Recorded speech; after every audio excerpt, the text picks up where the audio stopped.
Barry here? Isn't he first? He's first. Can you put the fan on? Oh, mother, don't worry. I got it. I got it.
Your default microphone has, okay, I couldn't finish it.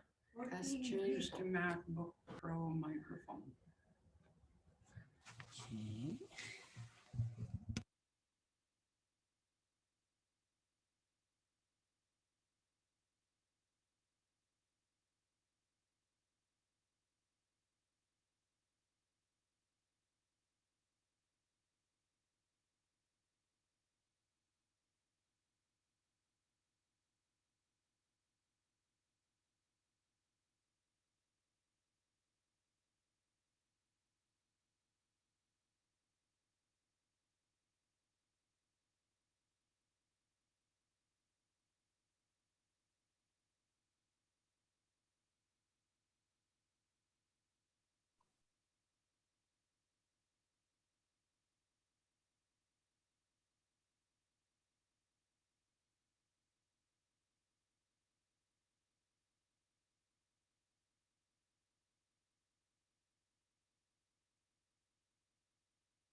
Then it goes full red.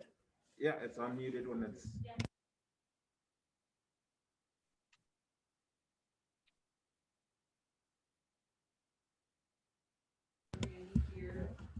Hello, can you hear me?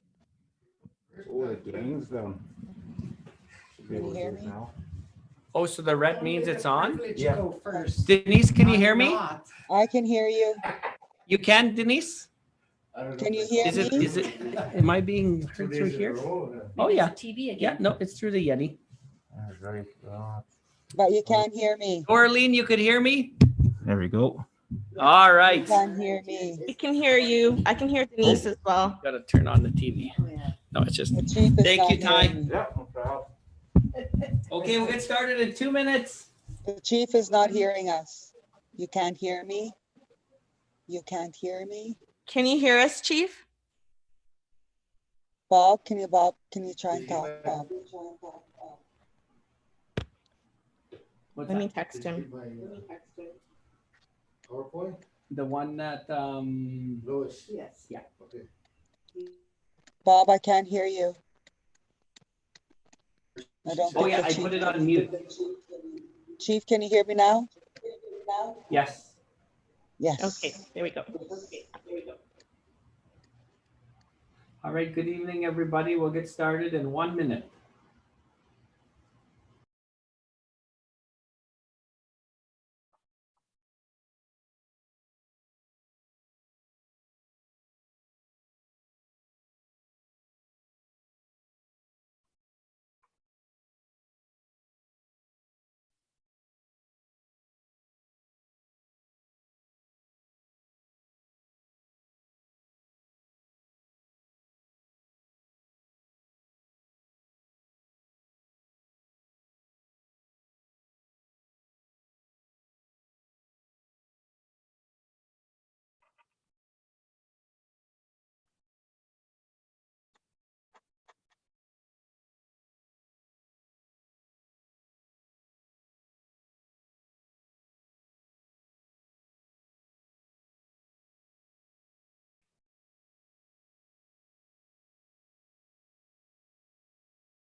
All right, good afternoon. It's Friday, May 28th.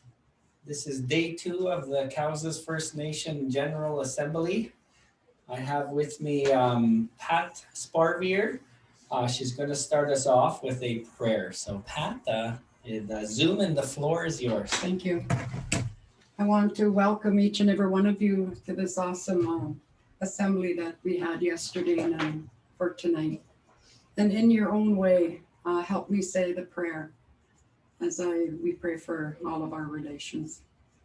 Otangashla, I come to you today in a humble and pitiful way, and I pray in my Indian name, Nisuhawashtewe.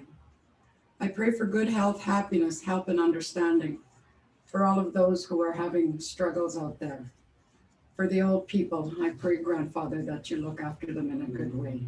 For our little ones with the COVID and having to stay out of school is really impacting a lot of them, not only the little ones, but our caregivers as well. So let's pray for them as well. I also pray to the grandmothers and to the grandfathers, and I ask that you take pity on each and every one of us tonight as we do our presentations, so that we may be able to tell or share with the membership the things that Chief and Council do and our entities. Yesterday you heard from all of our program directors. So tonight I ask that you help us and pray for us so that we may be able to do things in a good way. For all of these things, I pray in a humble and pitiful way. Mitakuyasan. Matakiasan. Thank you, Pat. How's the volume? I heard someone under while the prayer is good. Okay, so thank you very much, Pat. Pat, you'll hear more from her later on today. I want to welcome you a little. I can't get it off of mute. Now we can hear you, Bob. Now I can hear you. So if you could be on mute while you're listening, and then if you have a question, my audio is not. My microphone's like this. Oh, Bob, you gotta put it on mute. That's what he's trying to do. He can't. Can you mute him? He's trying. Okay. No, right there. Well, I don't like silencing anybody, but Bob, I'll put you on mute. Okay. So this Zoom online is something we're all adapting to.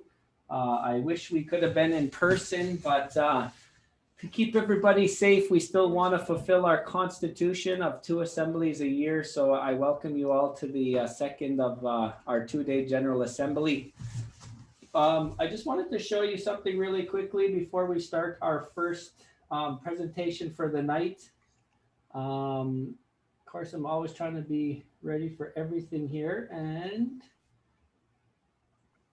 just wanted to show you this. So you see in front of you it's a chart, it's a graph, it's a map.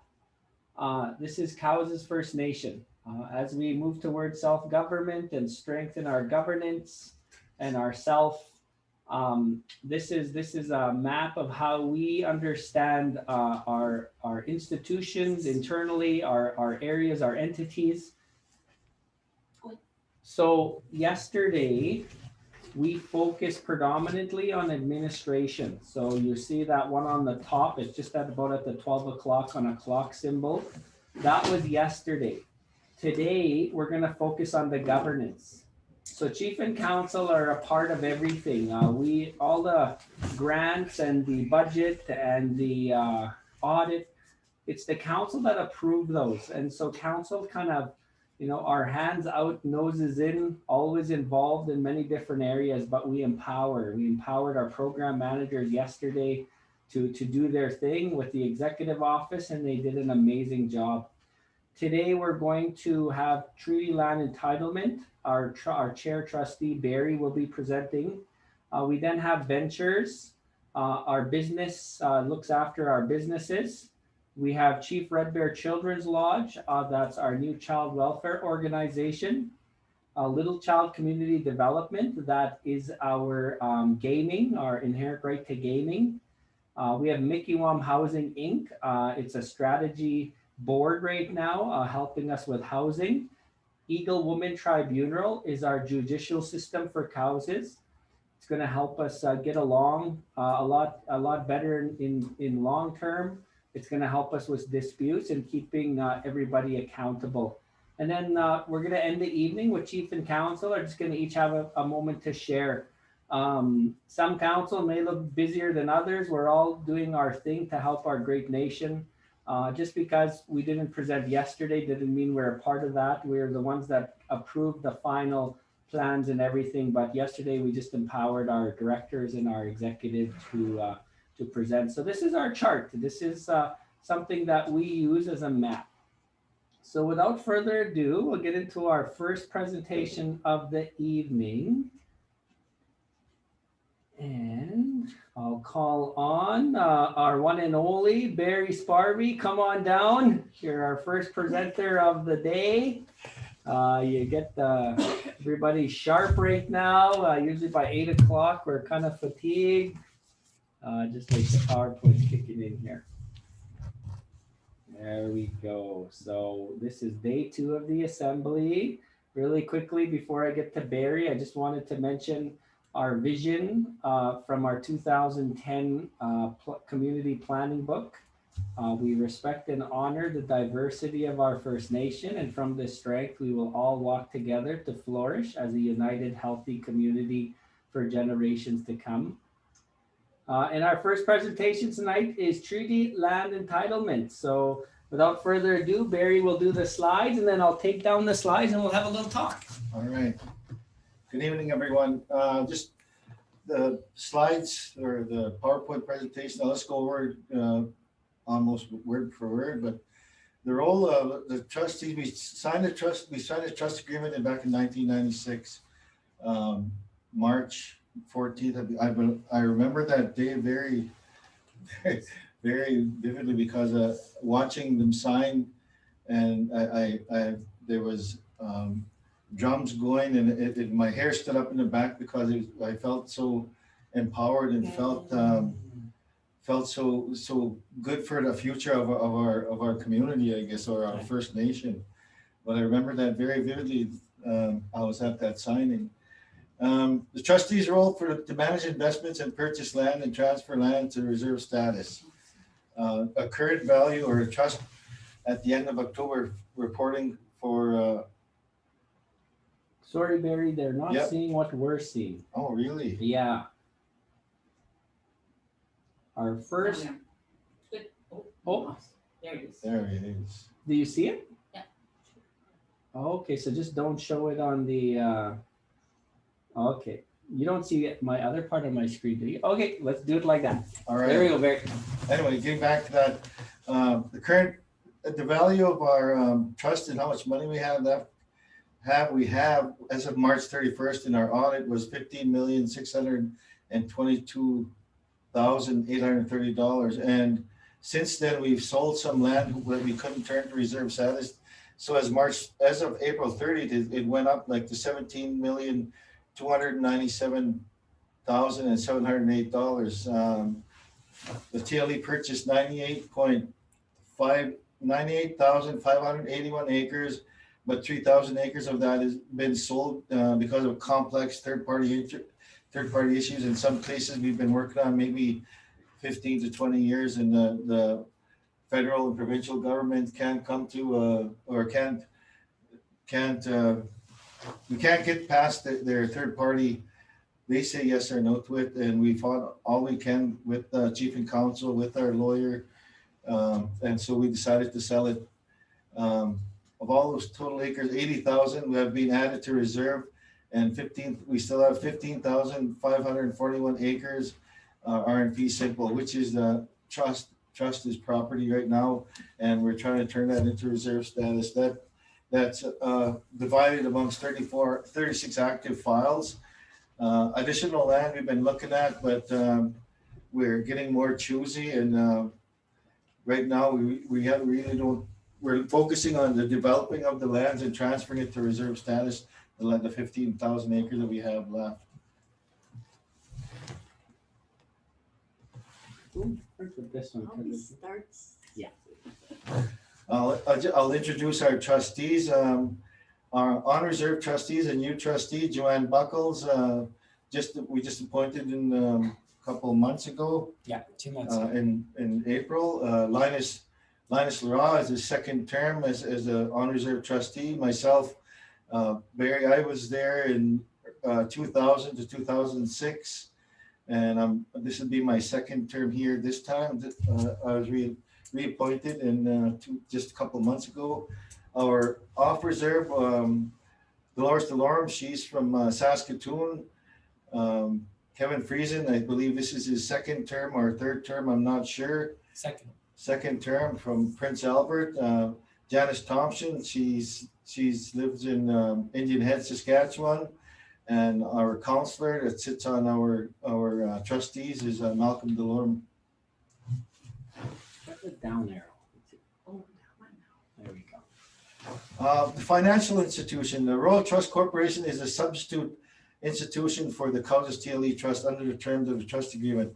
And it's called a substitute institution because originally we were with Bank of Montreal, and each time that we change banks, it just becomes a substitute institution, still doing the same thing. It's just a different institution. And that's why they're calling it a substitute institution under agreement signed by the trust, by First Nation, TLE Trust, Royal Trust Corporation of Canada, and was signed in February of 2018. Royal Trust acts as a depository and custodial institution for the TLE under the terms of the trust agreement. Joel Hughes, PhD and Regional Vice President of Indigenous Wealth, Royal Trust, that works cooperatively with the First Nation and TLE, the investment manager, to ensure that the services required of the institution under the terms of the trust agreement are expertly performed. And every meeting that he attends with us, he impresses me more and more because it's such a complicated agreement, and he reads it over, and he has just as much knowledge as probably any of us have that been there for a while. The accounts, we have different accounts. The income earned on the investments is held in the trust account. From there, it is transferred to the revenue trust account and then to the band account. Pursuant to the advanced tax ruling, the income earned is not taxable and has to be transferred over to the band account, which is the chief and counsel's account. The transfer must be done within the year of the final December 31st and done within the year, or else it will be taxed. There's a 20% transfer back to the trust account from the bank account after amounts for the for trust and the senior payments are set aside. This 20% transfer back into the trust, it was a kind of an agreement between the chief and council and the trustees to replenish the trust account so that we can build our buy more land, give us more money to buy more land. Investment and the investment management agreement was signed in January of 2018. RBC Global Asset Management Incorporated and the Cowessess TLE Trust to appoint the investment manager to manage and assess the assets and under the terms of the trust agreement. The Cowessess TLE investment policy statement was jointly approved by the trustees and chief and council on the day of January 25th, 2018.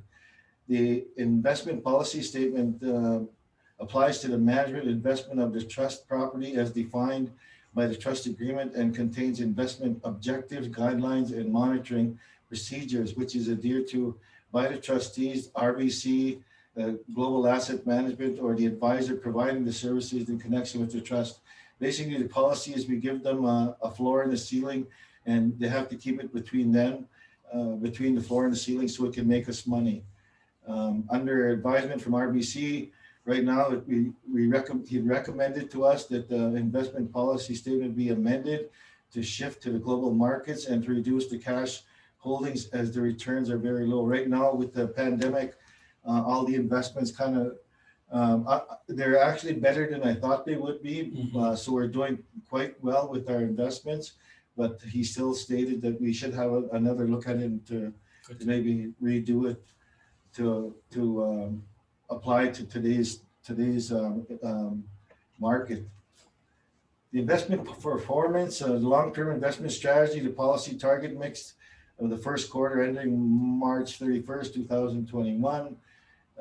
And this comes from our policy statement: 5% cashable investments, 45% bonds, fixed incomes, 25% Canadian equities, Phillips Hager's North Canadian Equity Value Fund, 25% global equities, stocks, RBC's Global Equity Focused Fund, and QE Low Volatility Global Equity Fund. That's basically buying investments all over the world in different areas all over the world. Policy target amounts mix. Well, I just went over that. Yeah, the cash and short term is 5%. The asset mix is 4.9%. This is what we're at right now. The fixed income is 45%. We're actually at 41%. Canadian equities are 25%. We're at 26.8%.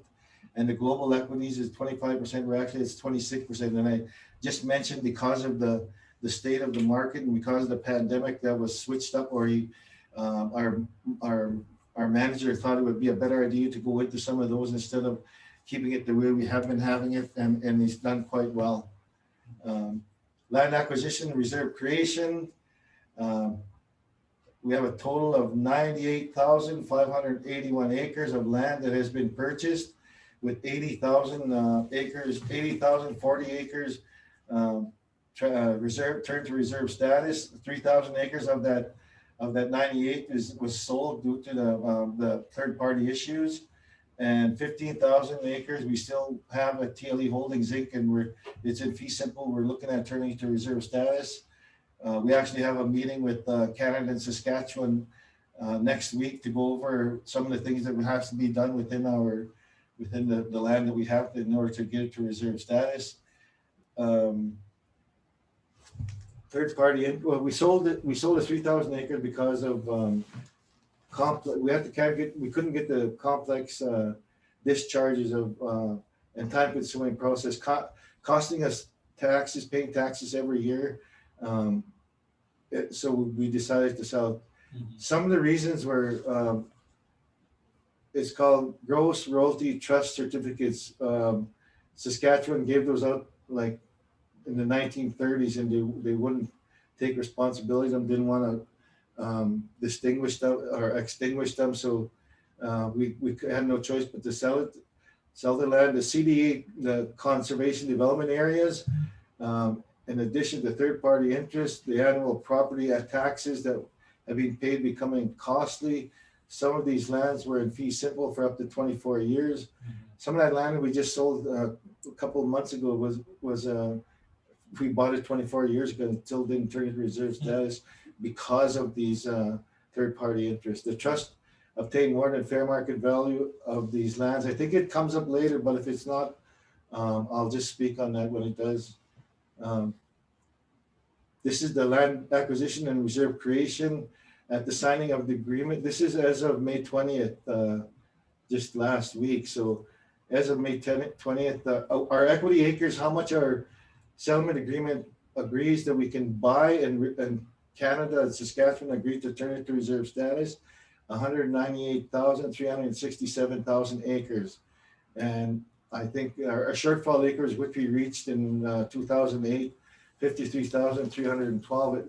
Until the shortfall acres was met, we were kind of restricted to how much we were able to pay per acre. So after we achieved that, we were kind of able to go after the urban lands, able to buy better lands for a higher price. Currently, reserve status, we have 80,000 acres that we turned to reserve status, and we have 15,541 acres that are still fee simple that we're working on to turn to reserve status right now. Very good. You have 2 more slides. Land acquisition, Cowessess tree land entitlement, total T land inventory and reserve. This is pretty well the same what I just went over, I guess. Yeah. Cowessess tree land entitlement balance to reach equity acres. So the quantum acres were 198,387 acres. We currently have 90 or 80,000 acres. So we still have like 93,000 acres that we're able to buy that the government is obligated to turn us to reserve status. And trustees working along with the chief and council are looking at ways to inject more money into the trust so that we can buy more land and achieve that other 93,000 acres to reserve status for Cowessess. Good. I think the last slide is just contact information. So I'll bring the slide down here. So anybody want to get hold of TLE, Mr. Chair, there's his contact information. I forgot to mention that Louis Taptat is our lands acquisition clerk. She works at the office. Because we don't have that much land, 15,000 acres, and turning that to reserve status, she only works like 3 days a week. It's full-time, part-time kind of thing, and she does a good job. She's well knowledgeable in the lands area. Thank you, Barry. So when I pin myself, I should show up, but I'm not sure. Oh, I am. Good. All right.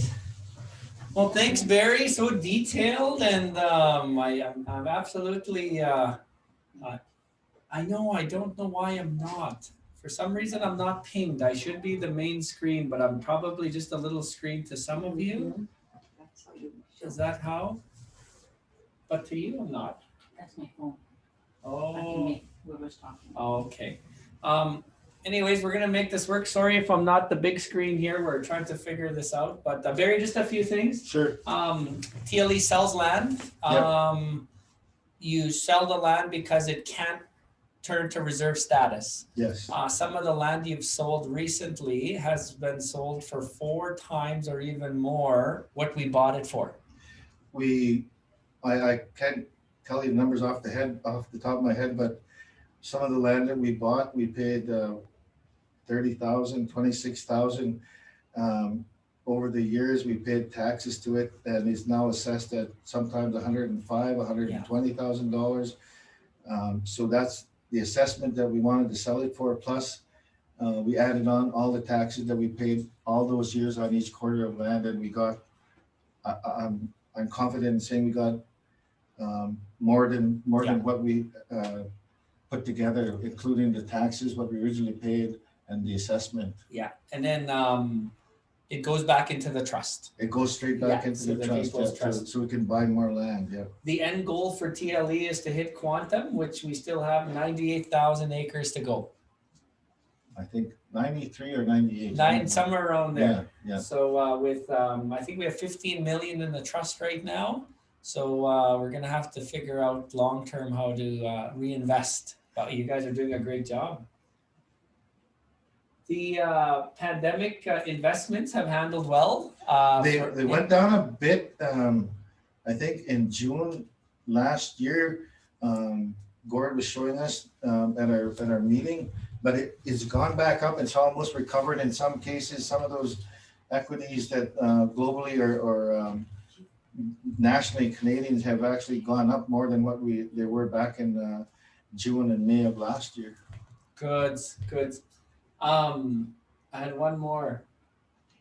Oh, For Trust. The TLE trustees are about to relaunch For Trust in the coming months. Yeah, thank you. That's For Trust. Explain a little bit about For Trust. The For Trust was developed back in I think 2005.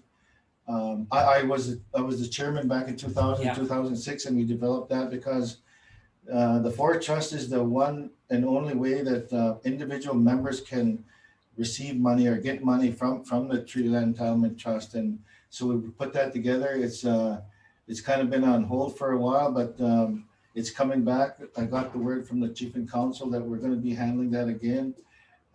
It's anything to this education, agriculture, sports and recreation, and developments. And there's different phases to it, different levels to it, individual levels.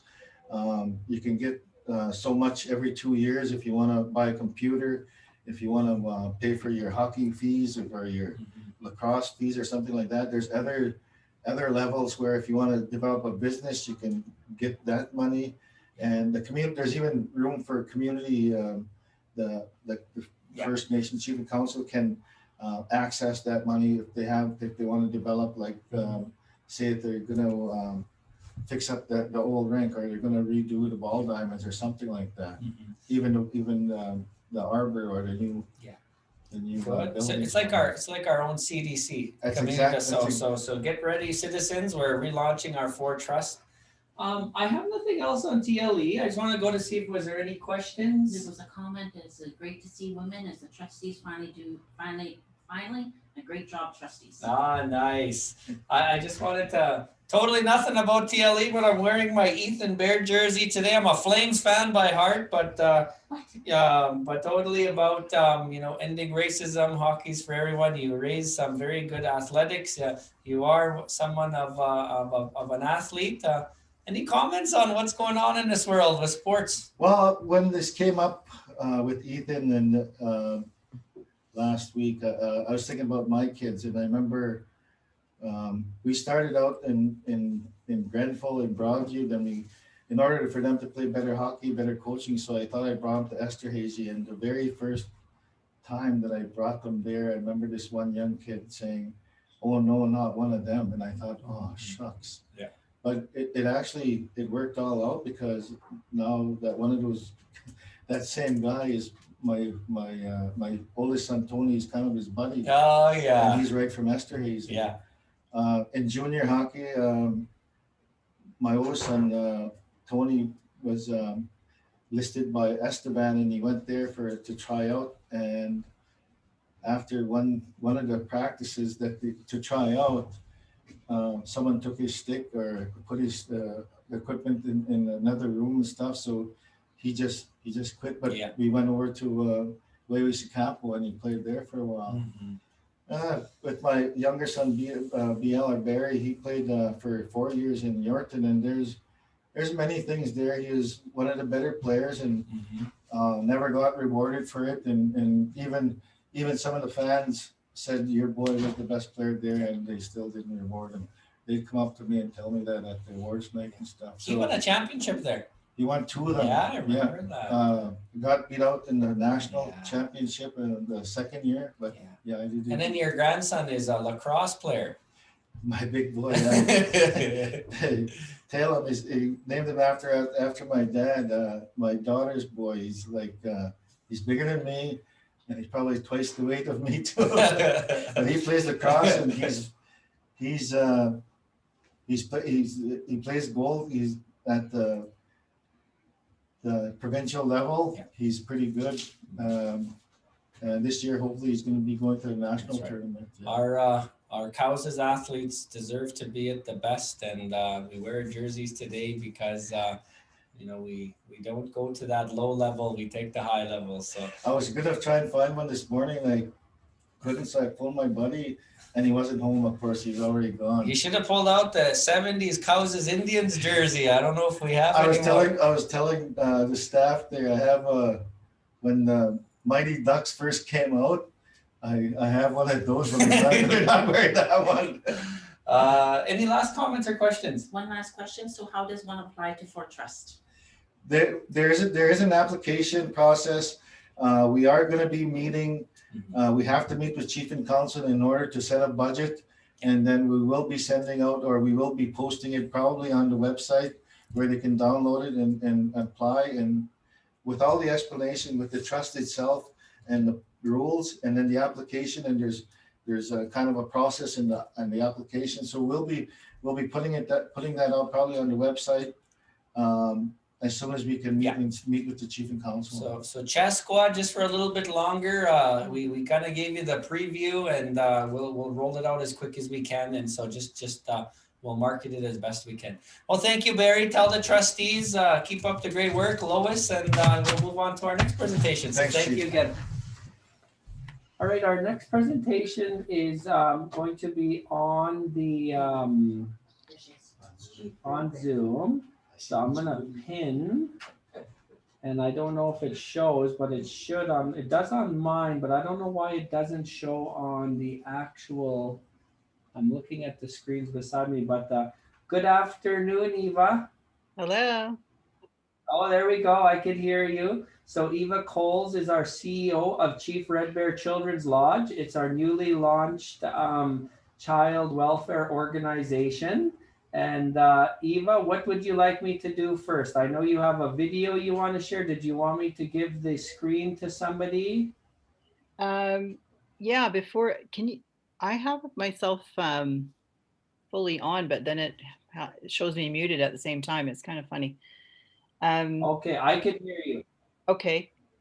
I'm showing my video too, so it's not showing up. Did you want me to give you screen privilege? Yeah. Okay, I'm gonna make you I'll give you a screen privilege, and then you could share your screen. Okay. Is that what you're looking for, Eva? Oh, it doesn't matter. I can come on after the video. Maybe I'll just say hello first. I do greetings first, and then I'll go to Nicole for a video. Does that work? Okay, and it might sort of, oh, there's Nicole. I see Nicole. So I'm going to give Nicole host privileges, and then you do your thing right now, Eva. Okay. Well, good afternoon, everyone. I just realized, and I never thought in my time that I would get invited to Coach's Corner and we could talk hockey. But here we are. And I don't have a jersey, but when I come on screen, you'll see that I'm wearing the colors and jersey for Chief Red Bear Children's Lodge today. So I just wanted to say, good afternoon or good early evening to Chief and Council and elders that are among us. Thank you to whoever did the prayer. I was in another meeting at the start of this. And I'd like to acknowledge that we have board members from Chief Red Bear Children's Lodge on today, as well as a few of our staff. So if there's additional questions, they're here to answer them. And it's been an exciting, a few years for many, exciting year for me, and extremely busy since we launched April 1st. So we're actually headed into 2 months. It's hard to believe it already. And what we thought we would do is we like to show the nation members that are on here who haven't had the chance to take a peek at our website and to show you our launch video. So if you weren't able to come in on April 1st and see what was happening that day, we thought we'd give you a little clip of that. So Nicole, if you have that set up, we're ready to go.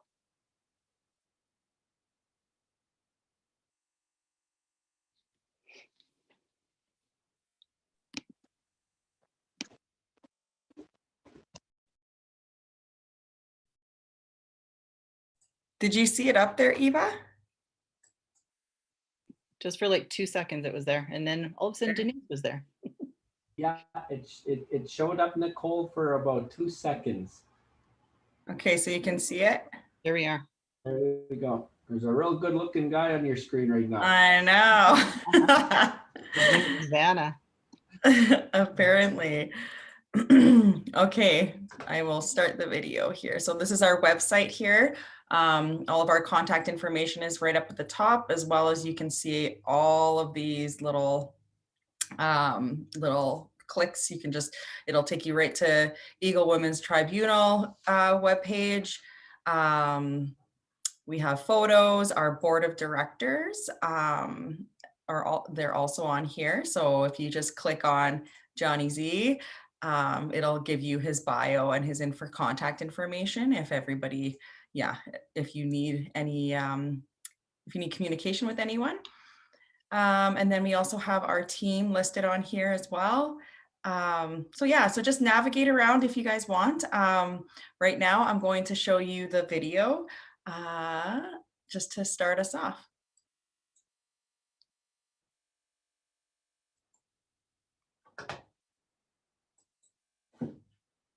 April 1st, 2021, Cowessess First Nation asserts jurisdiction over children in care and prevention services for our citizens. As far back as 1951, this jurisdiction was removed from us without our consent. Our predecessor leadership, our kokums and mushums, our family, protected as best they could. And today is the proud day for Cowessess because we now have that jurisdiction back, and we will control our destiny moving forward when it comes to protecting and enhancing our children.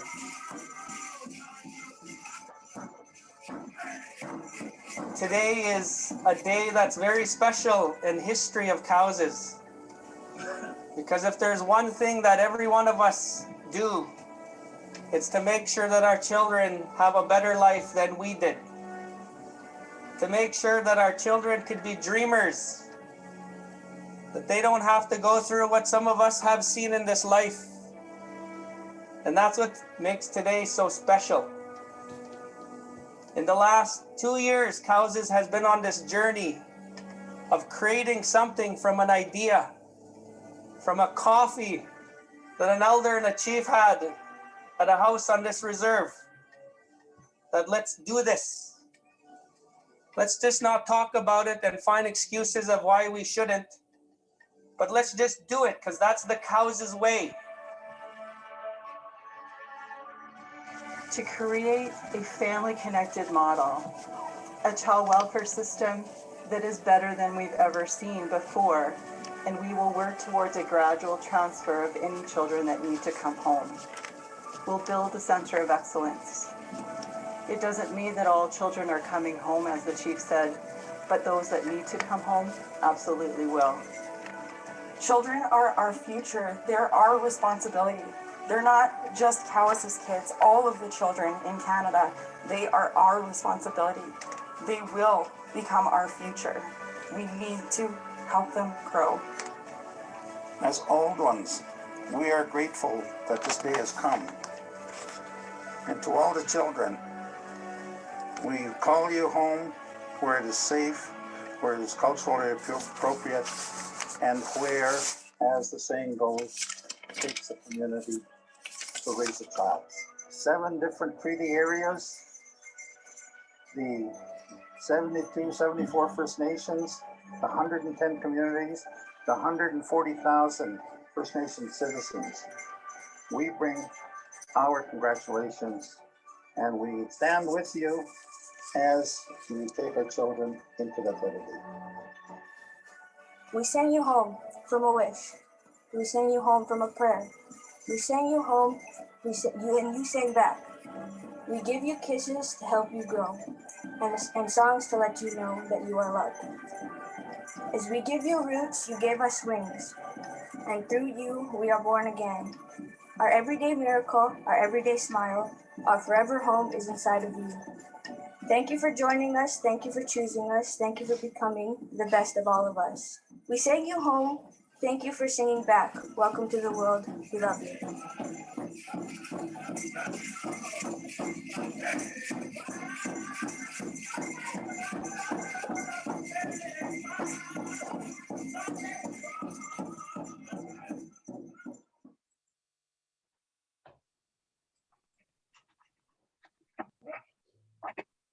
Thank you, Nicole. Just want to introduce Nicole Cook. She's the Associate CEO for Chief Red Bear Children's Lodge and doing a fantastic job with us. And Nicole has also received a welcome home by taking a job to come home and work for her own nation. So I'm going to ask Vanna if he could bring up our PowerPoint slides.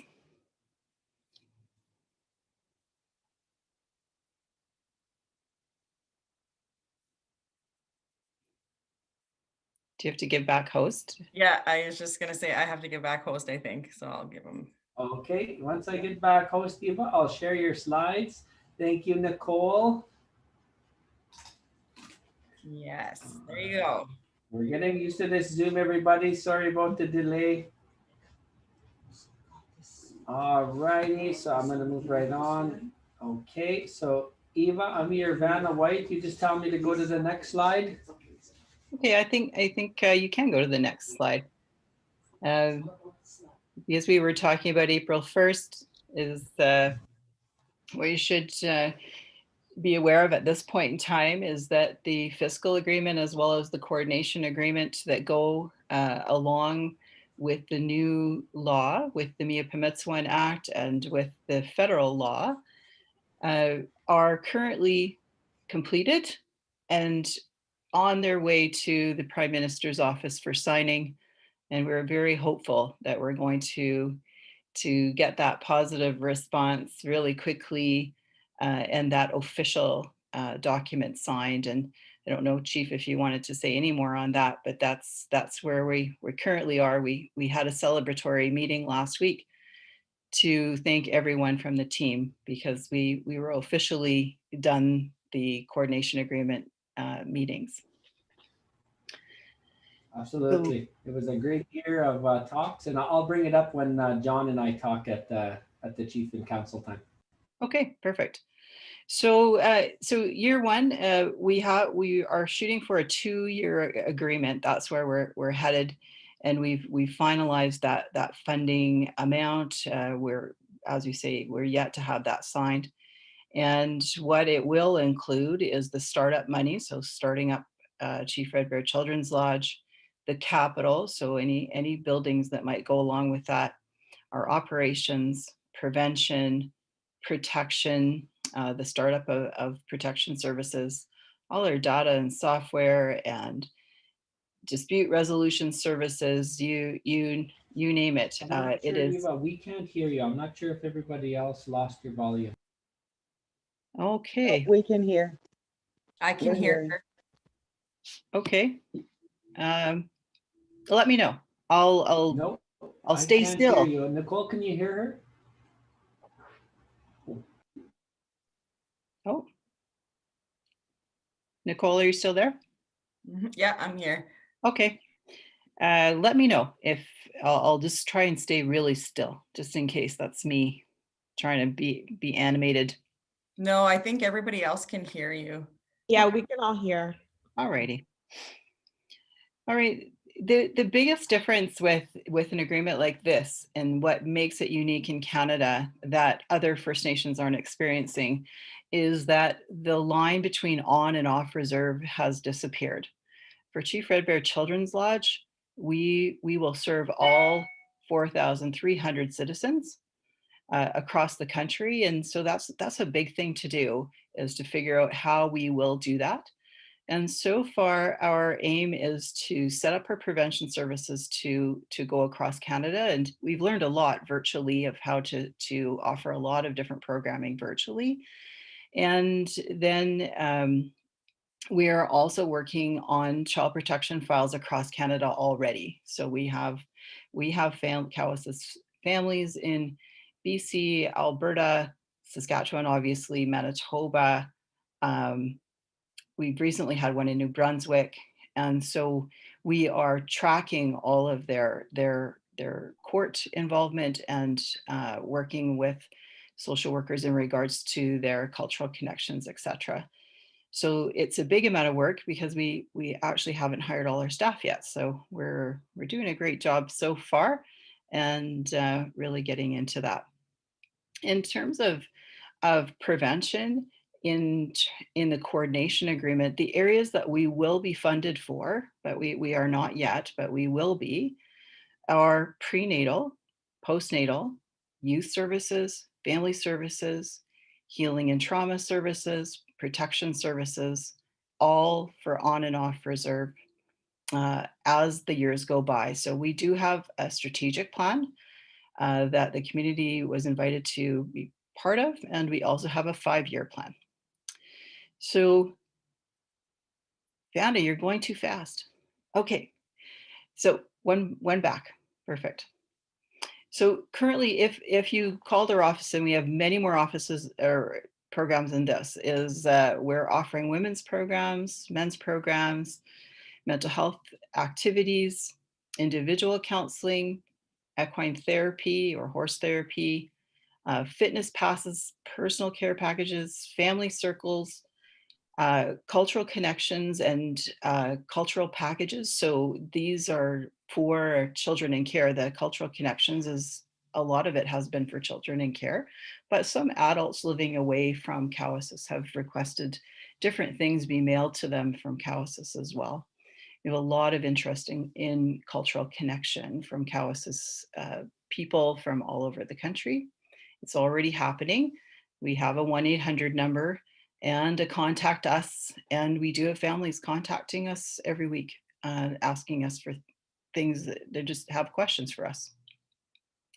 And mostly on the child welfare side, because we are just in startup, is we are advocating for families, any families that need us by their side because they've become involved in child protection, is we're right there with them. And I haven't been counting exactly, but I can already count on 2 hands in 2 months how many children have not come into care, and I have something about that coming up. I wanted to mention on this list as well as we have Sacred Wolf Lodge, which is a healing home for families. And our next entry is July. We do have a waiting list for it already, and it's getting out there with other families who want to come and heal their families. There are parents in Saskatchewan that have their children in care, and this is an opportunity to be united and work through a program together. So we will have two units, by one in July and one in August, that will be available for whole family care and treatment. Some families do have to go to addiction treatment before they enter our home, but we assess each and every one. So that is happening, and we already have some calls from other communities asking us what we're doing. They've heard some good things, so that's one thing that we're up to. So, Chief, thank you. We were asked to talk a little bit about the challenges, and everything is a challenge or an opportunity at this point, and everything right now is about startup. So it is everything every day. Today, this particular day, we moved. That was a challenge today, and we moved to the bank space in the mall at Cowessess, and the space right beside it as well that has up until now been Justice. So those 2 spaces will be ours on reserve. And then we're doing a search for some office space in Regina as well. So we are in startup. We are 2 months old and developing a model, and we have a design team that's working with us, made up of mostly Cowessess citizens and a few professionals, outside professionals, helping us develop a model. And what we're realizing as a team is healing colonization is a huge goal. Our motto has been lately is whatever the old system was doing, we need to find the way to do the opposite. And what will that look like? So we're looking at whole family care, healing, lots of deep trauma work. It's coming in fairly regularly. Families are ready to make change. So it's big work coming. So right now we're hiring staff every week. We'll be announcing new people that are coming to work with us, and the candidates have been fantastic, absolutely fantastic, that are coming our way. Many Cowessess citizens looking for their opportunity to work for their own nation, which is really exciting. We're setting up all of our systems, everything from IT, finance, HR, communications, absolutely every single thing is underway right now. And our board of directors is also equally as busy figuring out what the structure is going to be, all the business of being a board, the bylaws, policies, making sure all of that is in place, which they've had in place for some time, and we're moving towards the good work in that area. And right now, I realize what we're missing right now is we're having to talk to all of citizens and a lot of children in care virtually. And really what they need is our personal touch. We need to go out and hopefully soon hug a few people and shake hands with a few others and really get to meet people. And we're looking forward to that as we're doing virtually distant visits with some of the kids in care, and it's just not the same. So hopefully soon we'll be able to do better there. And we also, this was spoken about on our launch date, but we've asked permission to share. But there is a family at Cowessess where we use the Mia Permits One Act already, and their grandchildren came home to Cowessess, and I know that's on the next slide of a celebration. So maybe we'll go there and talk about that. So we did have a family of 4 children who were in foster care in New Brunswick, and they are now at Cowessess, and they are no longer in foster care. And that's a really great thing. We've also had several children that are reunited with their parents after long separations, after a long time that the children were in care. In this last month, we've celebrated with a few moms who had their children in care, and they are doing great, sober and ready to go. So we're happy about that. And a lot of this is being achieved through family circles and being connected to culture, and our staff really going the distance to give people, meet them where they're at and speak to them in real terms. And Cowessess staff talking to Cowessess citizens about issues is working really well. People are opening up, and they know that a lot of our staff know also where they've been. So youth in other provinces, we've been able to connect up with some youth in other provinces that have turned 18 or about to turn 18, and we're inviting them to come home to Cowessess this summer, and hopefully that will work out. And some of them are very what should I say, they're nervous and never been to Cowessess. So we're encouraging them and working hard to make sure that they can come. And we've ordered a number of teepees for cultural camp, and hopefully they'll come to culture camp, come to powwow, and you'll get to meet some more Cowessess young people. And basically with these youth and young ones is raising their pride in being a Cowessess person. We get a mixed reaction from different kids that we work with. Some want nothing to do with Cowessess because they really don't know anything. And others have been craving the opportunity to get to know more about their identity. So the last point is I can confidently let you know that no children from Cowessess on reserve have been removed from their homes in the last 5 months. Any agreements that are currently on the reserve are voluntary. It's parents working with us and with the ministry. And there are no children in care on Cowessess right now that are Cowessess citizens. And so that's where we stand right now. And the newest protocol, it's one of the first in the country with the government of Saskatchewan, is in place. It's been sent out to all of Chief and Council. which means that if there is any calls about child welfare investigations being needed on Cowessess, that one of our staff will attend to ensure that Cowessess citizens have their voice heard, that all of the laws are being respected, and that all possible services are being offered to that family and those children. So that's our celebration section.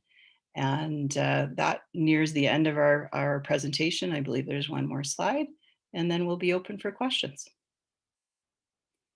And here's Riley again.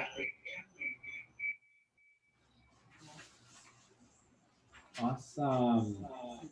Thank you, Eva. Thank you, Nicole. I just wanted to make a few quick comments and then see if there was no questions, we'll move on. I just wanted to mention that as of April 1st, Cowessess has reasserted our jurisdiction over our children in protection, our prevention for families. We decide how much we want to oversee, and as you see in the plan from Eva, we're going to do it gradually to the ultimate, what we can handle. We don't want to take too much at the beginning because we don't want anything negative to be felt.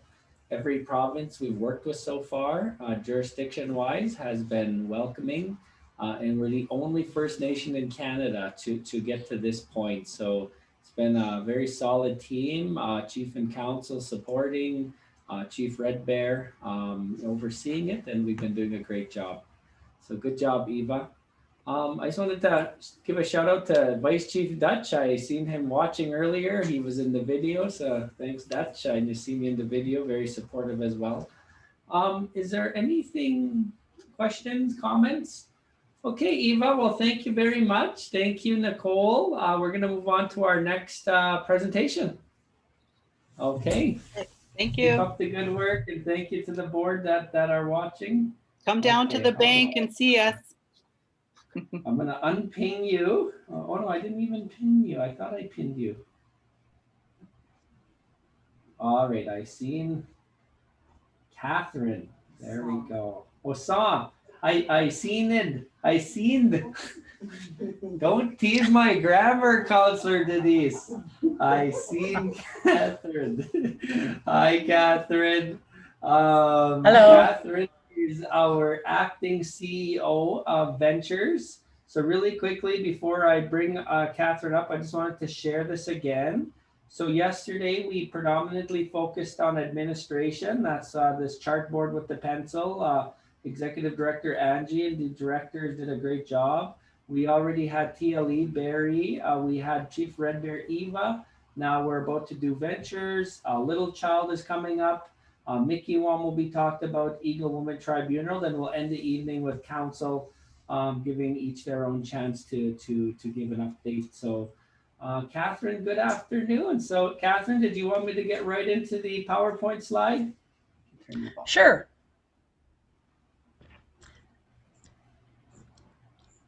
So good evening, everyone.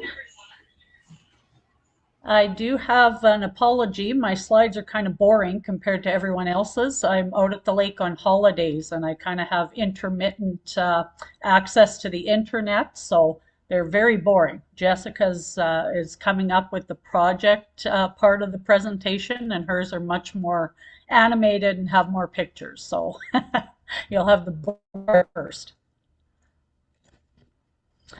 Okay, if we could move on. I'm just going to run through the highlights from the December 19 to November 20 fiscal year.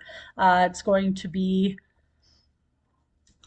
a few activities here in Cowessess Ventures. So that's the entity that we are talking about right now. So our highlights for this year were that we hired a community energy specialist in February of 2020. So that was Daphne Kay, and she is a Cowessess member, so we're very lucky to have her with us. I was hired in May of 2020 as a financial controller. And it's funny that Barry had mentioned about the signing of TLE in March of 1996 because I was actually there. I worked for Cowessess for probably about 2 years as the director of finance at that time. Came from Yorkton Tribal Council, and then I worked with TLE after that. So it's a long time for some of us around to remember back. But yes, I was actually at that TLE signing in March of 1996 for Cowessess. Glad. Another I guess Cowessess member that we hired was our summer student. Camille Ermine worked with us for a term position. She was with us for 3 months in the summer, last summer. So she worked primarily with me in finance, and it was very good to have her. Of course, with COVID, we weren't doing a lot of promotional activities or advertising or anything. So she ended up having the accounting clerk position there with me in finance when we started transitioning the books. Camille did leave us, and so we ended up hiring a permanent accounting clerk position, and we hired another Cowessess member, Jessica Sparvier. And she had worked with the band finance department previously, so she fit right into Cowessess Ventures, and she works with me predominantly on the stores and all of the smaller entities as well. So highlight last summer, we transitioned the books of account for the business entities to Cowessess Ventures in July of 2020. So those books that came over were for ANEDC, Wind Development, 4C Farms, and the stores, both stores 1 and 2. Also had converted the Cowessess Venture books to the same software and transitioned the human resources for all of the entities to Cowessess Ventures in October as well. There was some staff training that we completed during the year, and we also recently completed all of the entity audits for 1920, and our annual report hopefully will be out within the next 2 weeks or so. We've just finished our audits, and the auditors will be sending us the final financial statements, which will be included in that annual report.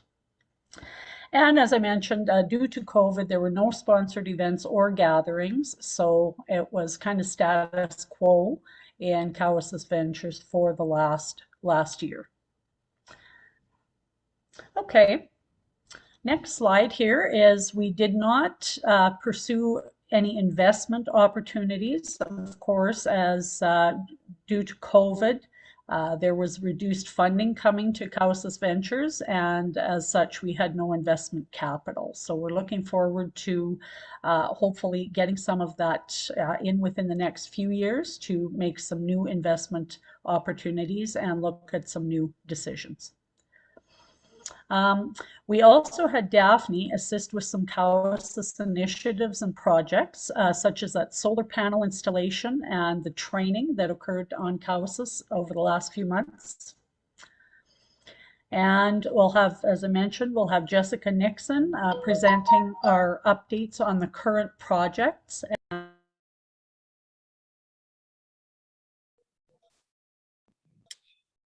Hello. Hi, everyone.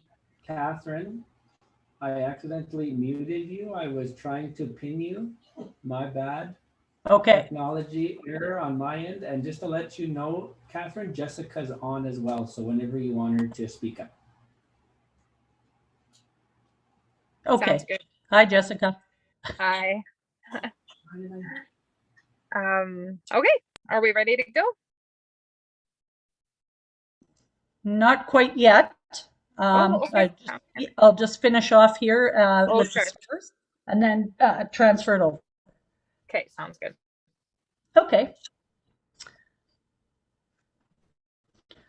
Our plan going forward for December 20 to November 21 is, I'm sure a lot of you know that the 4C Farms has been transitioned back to Cowessess, and that happened in December.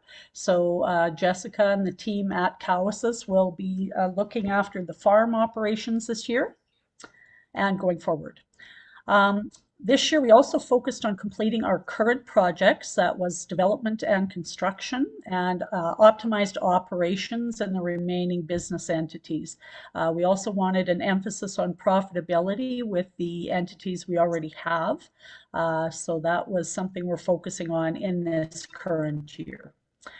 We also had to reduce operations in Cowessess Ventures this year due to COVID and our funding availability. And just a note, Jessica as the position of project director for Cowessess Ventures and director of economic development for Cowessess. So she presented yesterday as part of the administration area, I believe. And we're currently recruiting for a new CEO. Okay, so if we can go on to Cowessess Gas and Grocery.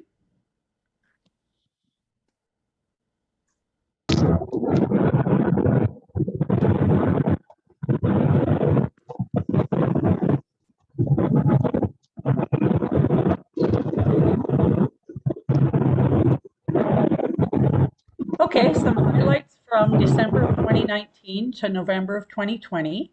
As an essential service, both store locations remained open throughout the pandemic, and our staff worked very hard to provide a safe environment while continuing to serve the customers.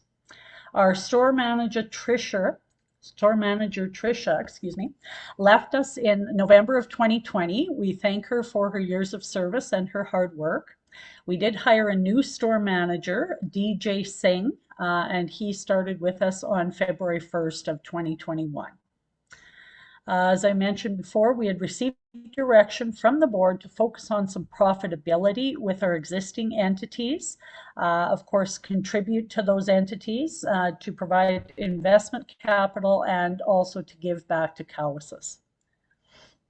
So we started with reviewing some of the charge accounts, and people will have noticed that at the store. We wanted to focus on collecting some outstanding amounts and establishing new credit terms for those charge accounts. We also reviewed some operations and identified areas for improvement. And again, due to COVID, we had no sponsored events or gatherings throughout the year. Okay, we have one more slide, Mr. Chair.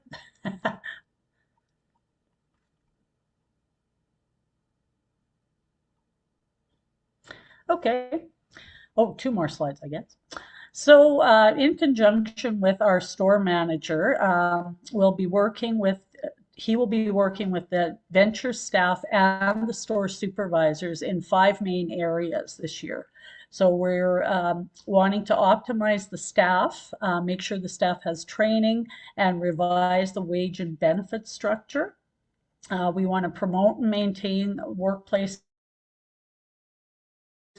We want to review and optimize our product costing, our inventory control, and our sales margins. We want to revise and develop the procedures, processes, and policies in the areas of operations, human resources, and finance, and also explore new business opportunities, perhaps new product lines or franchises. That will be probably a year down the road once we have done all of the analysis on the current business entities. So we have one more slide.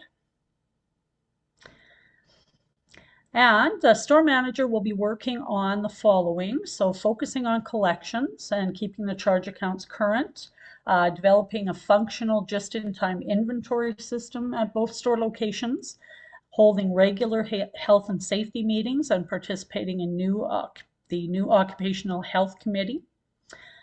We'll be facilitating training for the staff, focusing on cleanliness, safety, and professionalism at both store locations, and also investing in the staff and making the stores a preferred place to shop and work. So that's all for my part. Yeah. Catherine, thank you. And just before we go to the next slide, there was 2 questions. One was yesterday and then one was today about the store. The first question is when are the charge accounts going to reopen? And then the second question, it was more of a comment. It was kind of a question, but assuring that someone with a disability has an equal chance of getting a job at the store. So I just wanted to bring them up now, as you know, we keep our comments in the chat box and those were brought up. But yeah, if you had any comments on the charge accounts. Yeah, we did implement just a new application form. So if anyone would like their charge account reopened, it's just to fill that out. And it's just, we clarified some of the terms, the payment terms and the credit terms, and we also simplified the form. So if anybody wants to reopen their account, just grab an application from either location and just submit it back to the store location. Perfect. All right. And the goons are going to be looking for the ones with outstanding accounts. I'm just teasing. Yeah. Awesome. Thank you. I'll move on to the next slide. Oh, I guess this is Yeah. just the first. Okay. First section. I don't Yeah. have. I didn't add in a second section. I'm not sure if there was a second section. What section, other slides were we talking? Jessica's. Who sent Yeah, them? Jessica, did Jessica you send had- them? Give me one. Jessica, if you wanted to start talking, and just give me a minute here. She's on mute. Oh, Jessica, you're on mute. Unmute. Okay, no worries. I think Rhoda emailed the slides yesterday to you, Chief, but that's okay. Yeah, so the first project under CVL that we wanted to talk about was the much long awaited, we tried to keep it quiet, but I don't really think it was a secret for the last little while, but the construction of the Tim Hortons restaurant on the corner of Albert and 7th in Regina. So when you folks drive by, you'll see construction is underway.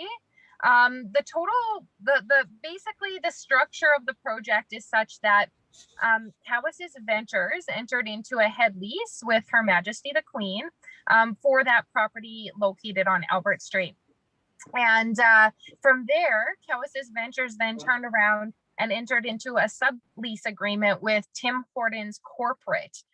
And Tim Hortons Corporate has agreed to lease that location for the next 20 years. So this is a very long-term and stable lease. And what they're leasing is both the land and the building. And so in return, essentially, Cowessess Ventures is the developer, the landowner on behalf of Cowessess First Nation, but the developer of the project as well. And so the one key thing to note is that Cowessess Ventures will not be operating the restaurant itself, but rather Tim Hortons has a fairly strict kind of guideline of who the franchisees are. And so the family who owns the Makora developments, they will be the family running the franchise. And they have about 4 other locations in Regina. They have the one just beside our urban office. They have the one on Winnipeg Street, the one in Harbor Landing, and the one on 4th Avenue. So the really interesting thing about this is I've seen on the community Facebook page, a couple of people saying like, why are we building a Tim Hortons? There's one just a couple blocks up the street. And the really interesting thing is that the one on 4th Avenue, the corner of 4th and Albert, will actually be closing down. And as you can all imagine, one of the prime reasons is because it doesn't have a drive-through. And in today's environment, a fast food restaurant amidst COVID without a drive-through presence is challenging. So they will be closing that one and relocating that location to our site. So we're very excited. The project so far is just to give you an analysis on who's been involved so far. We hired a company called GL Smith, their preferred Tim Hortons design firm, to do the architecture and engineering. We've hired a company called Dillon Consulting to do the site civil work. And the total project cost, a combination of land and building, is $3.5 million. And so we've taken out we've taken a loan with First Nations Bank of Canada over the 20-year period of the lease. And once we service our debt, we're expecting an 8% rate of return back to Cowessess Ventures for this particular development. So we're quite excited to actually have our first land development project in the ground. Could you bump ahead to the next slide, please?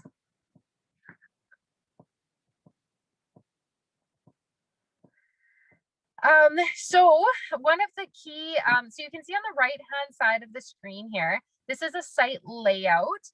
And if you look on the very most right side, that's Albert Street, and it kind of gives you a sense as you pull into the site. It's a very large site. It's actually going to have 17 cars fitting in the drive-through at one time. So they call it a double stacking lane, which will be quite handy, we think. Having the Tim Hortons in the parking lot where we're at, we know it gets quite congested. So in terms of the contractor, last August, we issued a full-blown RFP to seek competitive pricing. We had 4 companies respond, and through that process, Westridge was awarded the contract based on the most economic price, their experience, and their ability to meet our schedule. On-site construction started on April 19th. This week actually is going to be, this next week coming up will be an exciting one. The walls should start standing this next week, so it'll start to look more like a building. And by September 15th, we'll be turning it over to Tim Hortons, and they'll start their interior fit ups of the counters and the millwork and all that kind of stuff. And it should be open to the public by December. I also have had some community members ask like who is actually doing the construction and who is doing the building. And so here's a list of the subcontractors who are and have been awarded to work under Westridge as the general contractor.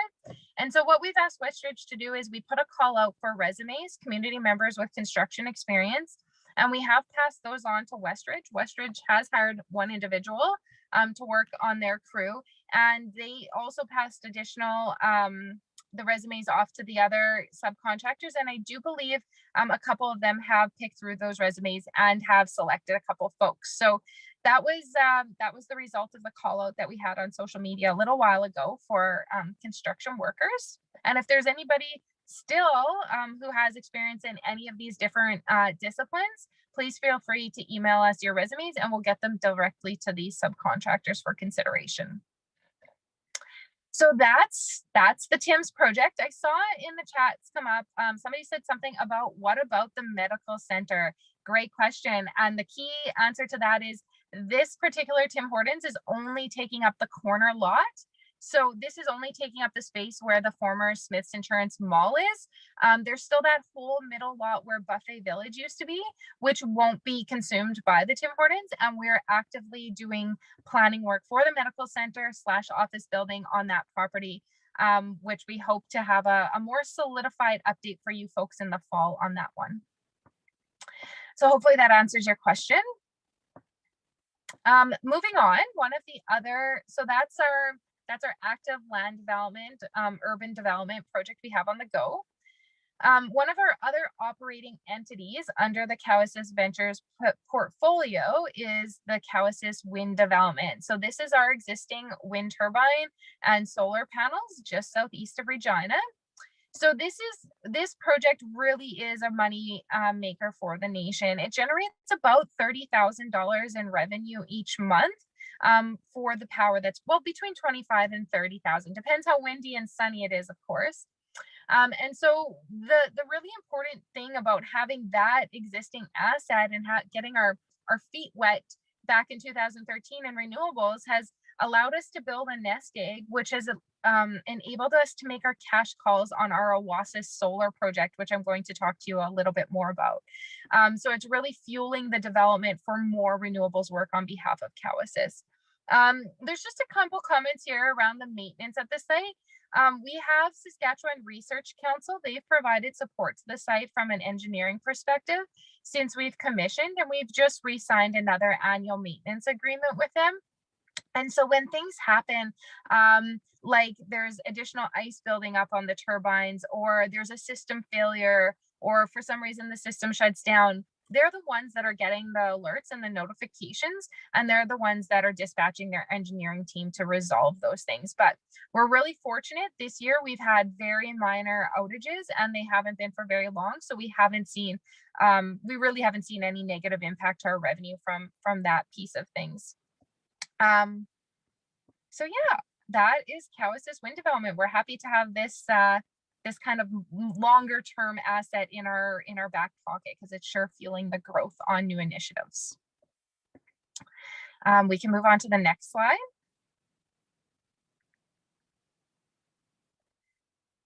So the next project, which we've had community engagement sessions on the past and we've talked about, but now it's time for us to give you a much more detailed update on, is the 10 megawatt utility scale solar facility.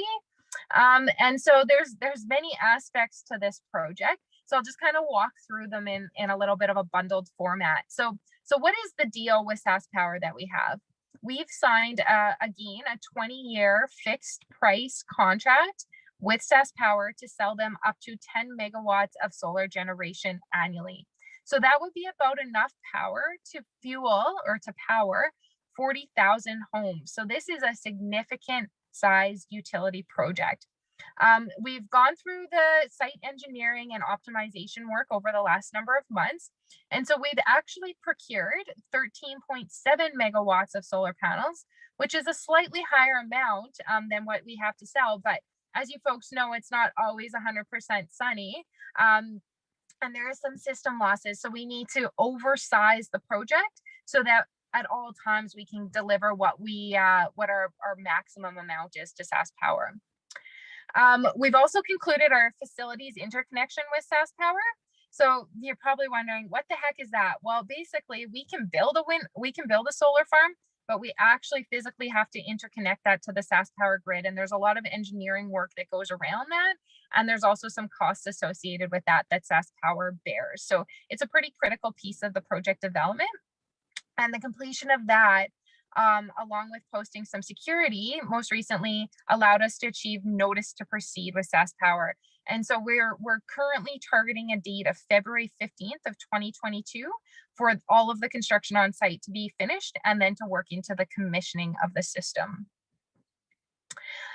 In terms of our partnership, now, gosh, Cowessess and Cowessess Ventures on our own, we don't have the expertise to develop a project of this scale independently. And so we've partnered with a company called Elemental Energy, and we've been working with them since 2017.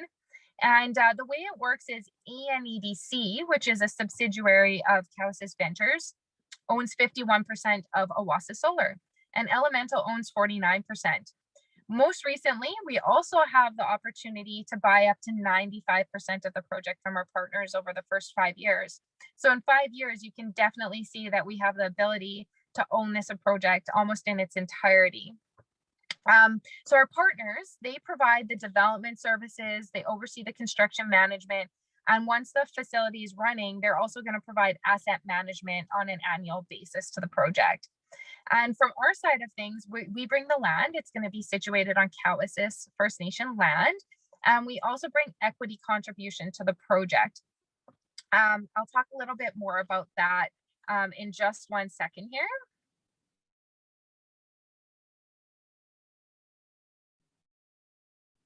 If you could flip to the next slide. So everybody's probably curious about the financial considerations of this project. So this is a $21.7 million project. Well, I guess you see here, sorry, 20.8 is our capital budget. Sorry, I had the wrong number there. And ANED has been successful in writing a grant to Infrastructure Canada, the Green Stream, and we were successfully awarded $3.5 million payable grant. And this is huge.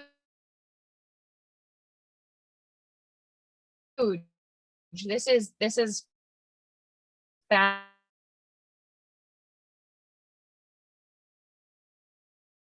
fantastic for Cowessess. Jessica, turn off your video just so your cell works better. Breaking up, and then see if your audio is better.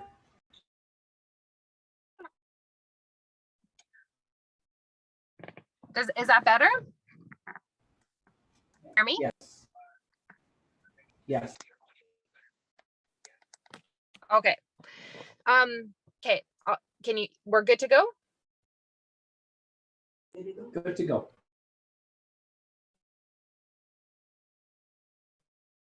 Okay. So the other really cool thing is we've made a second application to been also approved as a repayable contribution. It's over 10 years that we into the project. So that really helps us meet our equity requirements, and the remaining of the project financing, which will be about $16.8 million, will come from a financial, well, a loan from Silicon Valley Bank. And so this is non-recourse project financing terms with some lowest rates. So we're pretty pleased with that. So currently we're forecasting that this project will generate approximately $350,000 per year in pre-tax cash flow for ANEDC over the 20-year life of the project, or over the 20 years that we have our signed PPA with SaskPower, I should say. And it's key to note that we've structured the debt to align with the term of the PPA. So for the first 20 years, we will produce power, we'll sell it to SaskPower, we'll repay our loan, and all while we're doing that, we'll be earning $350,000 a year. And then after the year 20, the plant will still be fully functioning up until the year 35, but we're just not sure what our returns will be in those years because we would have to renegotiate an agreement with SaskPower at that point in time. So we're quite excited to have this in our portfolio. And do you want to just skip ahead to the next slide? I think we're almost nearing the last one.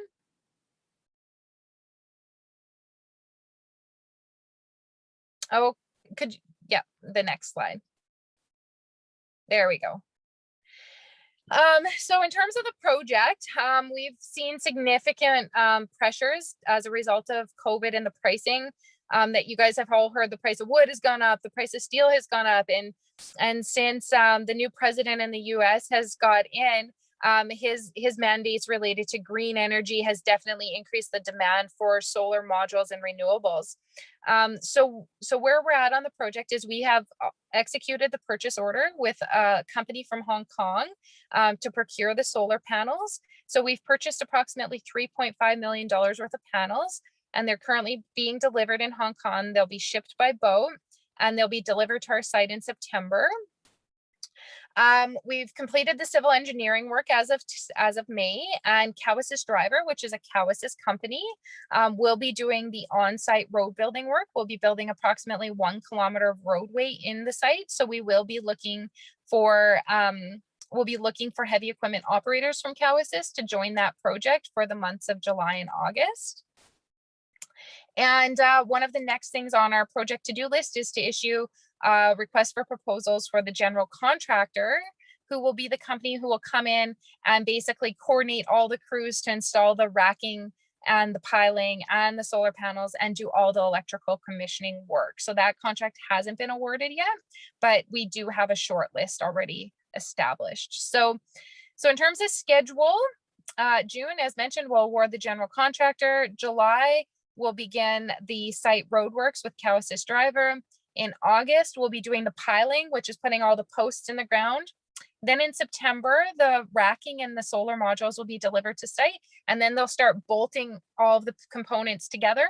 And we are going to be working through the winter, and we do expect to have construction completion in February and the site commissioning to follow. So if you want to bump to the next slide, this is a project layout slide that kind of gives you an idea of the magnitude of this project. You can just go to the next slide. Yeah. So basically this square that you see here with these shaded black lines is a quarter section of land, the square that you see in front of you. And up near the top is where the wind turbine and solar panels currently are. And all of this gray shaded area will be covered in solar panels into the future. So there's some additional detail here that you can read while we maybe open up for questions. So that's really the summary I have on the project. This has been a long time in the making, and we are getting ready to move into construction later this year. So very exciting for Cowessess. Thank you, Catherine. Thank you, Jessica. Ventures is doing a lot. That was just capturing a few of the things that we're doing. Is there any comments or questions for Ventures? Okay, well, Catherine, you have been with Cowessess off and on for, I don't want to age you, but at least 25 years. So always good to have you back in the family. Catherine is our financial controller for Ventures, currently our acting CEO. We're about to post for a CEO. We got a couple of vacant board positions. So Catherine, we will make sure that we you drive the ship for us. And Jessica, you're doing an amazing job. You let Daphne know and everybody else on the team. Jessica, I know Jessica Sparvier works there too. So you let everybody know they're doing a great job. Okay, we'll move on to the next one. Thanks, Catherine. Thanks, Jessica. Okay, next we got on is Eagle Woman Tribunal. I muted Bob. I got to ask to unmute you now. Sorry, Bob, I was silencing you and I muted Jonathan Leroy at one point. I apologize, Jonathan, if you had a question. I didn't mean to silence you. I was just had background noise there. Bob, give us a good afternoon sound. Said, welcome again, Dick. Oh, so traditional, Bob. Hang on, just where did you go on my screen here? All right, I'm gonna pin you just so people know where your screen is. I'm gonna bring up your PowerPoint. Where's my PowerPoint? All right, Bob. I'll introduce Bob. So Bob is our manager, or I don't know if I'm getting that title right, of Eagle Woman Tribunal. It's our newest entity that we just created. Just wait, I just got to stop sharing some stuff here. Bob is he's the Eagle Woman Tribunal Administrator, Chief. Administrator, thank you very much. Without further ado, Bob, the floor is yours. Okay, Oh, why do I do that? Yes, unmute himself. Bob, I muted you by accident. I don't know why. I have a trigger finger to mute people. I don't know why tonight. I need you to unmute, Bob. Can you hear me? There we go. Sorry about that, Bob. I have a trigger finger when I get around the mute button tonight. So what was your question, Bob? No, I just said Mule Gisagal.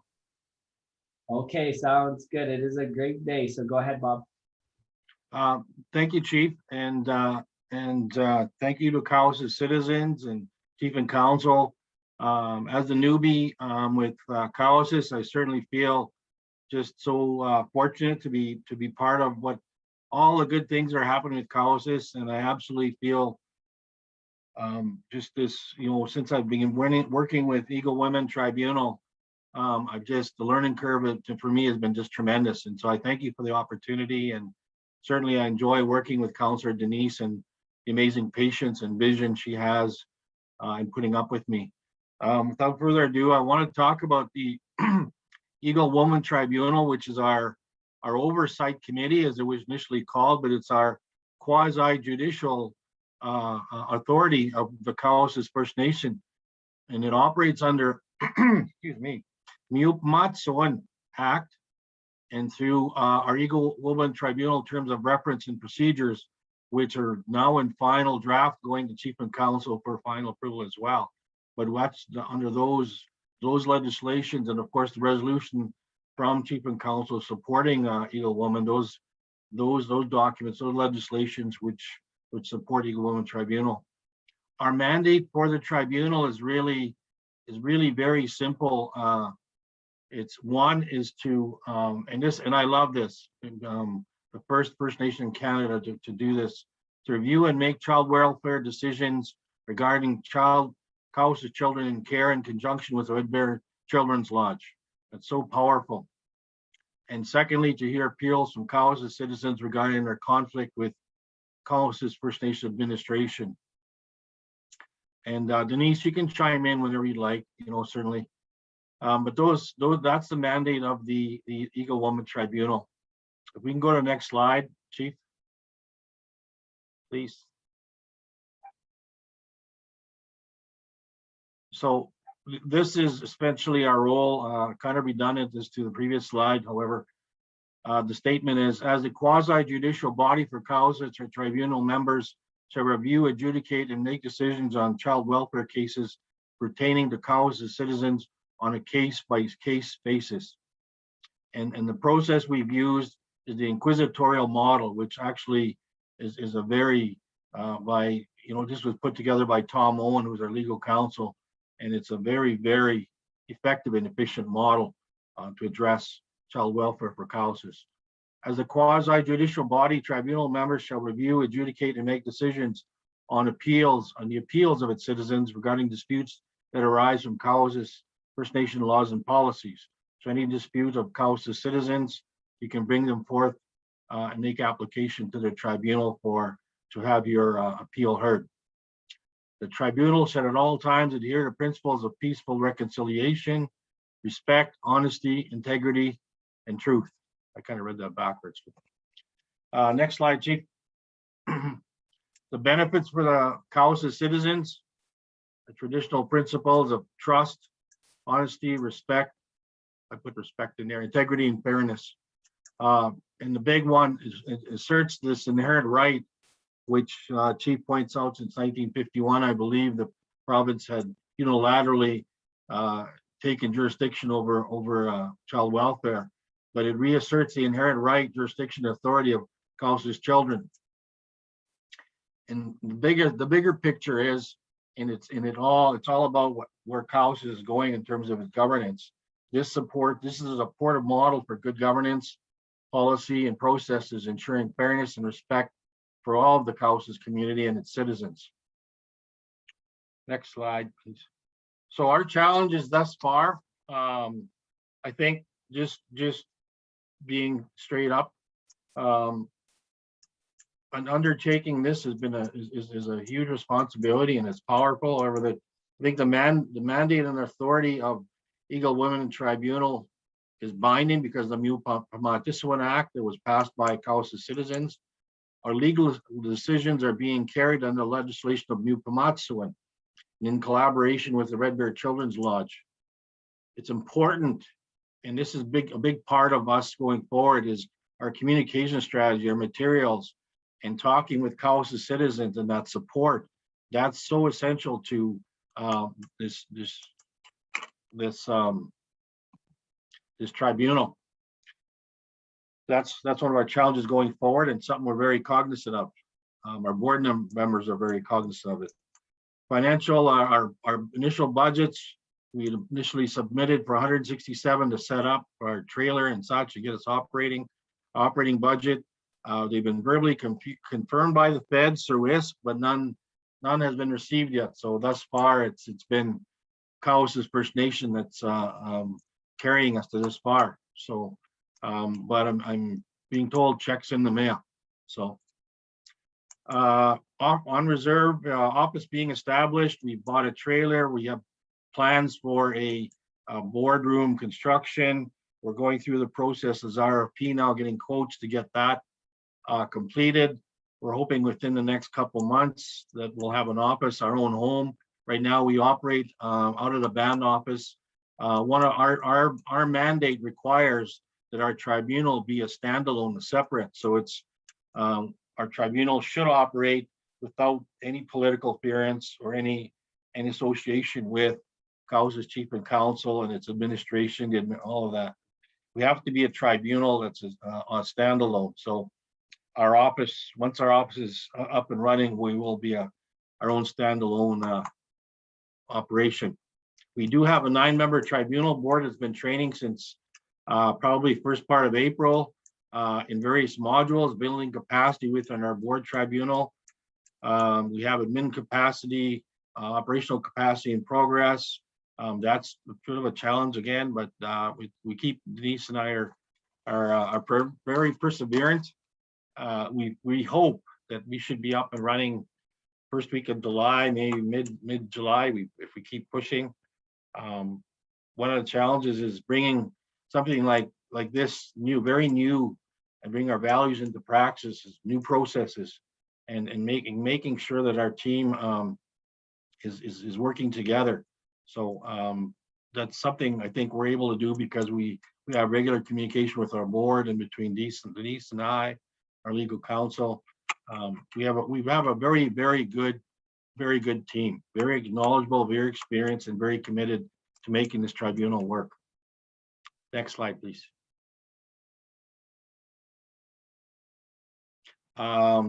Moving forward, yeah, the office is going up. We're building our administrative and operational capacity. We will be looking for one, maybe two people in administration and some of the work that's going to be done by the tribunal. The communication strategy we're working on, that's very important because we have posters being made so people are aware of Eagle Women Tribunal. They know of the process that will also be provided, and then the contact information. So, Cowessess citizens being, not being scared to approach a tribunal and have their appeals or their cases heard by the tribunal. So that strategy going forward will be really important. We do have a one-page website. I think we'd like to maybe work a little bit more on that to make it more interactive, perhaps, and having more information available to that. Our legislation, for the most part, has been pretty much done, right, Denise? Our Mu Pamatsuin, our Eagle Women Tribunal Terms of Reference and Procedures Manual, we've been through it about 20 times, and we've been through it with a microscope, and we think it's consistent and we think it's fair, and we're putting that to Chief and Council now for formal ratification now. So that's it in a nutshell. Our tribunal board members are, I see, did somebody fix that? That's awesome. Denise, probably. Thank you. Audrey Delorme, Ira Asakin, Cara LaValle, residents of the Cowessess. Non-resident, Anthony Meyer, Regan Delorme, Nola Mahingan. 3 other non-residents, Ralph Beatty, Tiffany Boyd, and Mike Dubois. Each of these people are just, so I'm very impressed with our board, just so much knowledge and experience. We're very fortunate to have the board members that we have. We talked about our training already, that's ongoing. We're actually in the process of confirming some more dispute resolution mediation training, more mock trials for our more mock situations for our board to go through. So they have confidence in that they, in their capacity as a tribunal board. Our legal counsel is Tom Owen, a very impressive lawyer, probably about 40 years experience in child welfare, all told. Our administrators, the newbie on the block, that's me. And like I said, I've been very fortunate to be working alongside somebody who's so patient, understanding, and supportive as Denise Pelchik. So our information, if you want to get a hold of us or send us an email, eaglewomantribunal@cowessessfn.com. It will evolve into a very impressive webpage soon. And at the bottom is my cell number if anybody wants to call. I'm always available. Denise? Thanks, Bob. The next slide is showing, I'll go further into some of my discussions when it's my turn, but the pictures here, the first one on the bottom with all the people sitting down we took that picture, I believe, about 2 years ago when we were in Regina doing strat planning, and that was when the oversight committee was just established. And then the other 2 are from our launch of Eagle Women Tribunal on March 22nd. So it's like 2 years and we've come this far. So I just needed to show those pictures to see all the great work that our board has done, and along with bringing Bob on in January, I don't know, April, March. So we're good to have him, and thank you so much, Bob.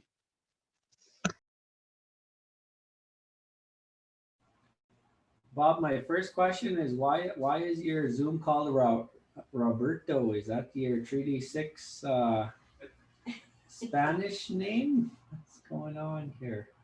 Treaty 6 Spanish angle. Thank you, Bob. Thank you, Denise. Just teasing.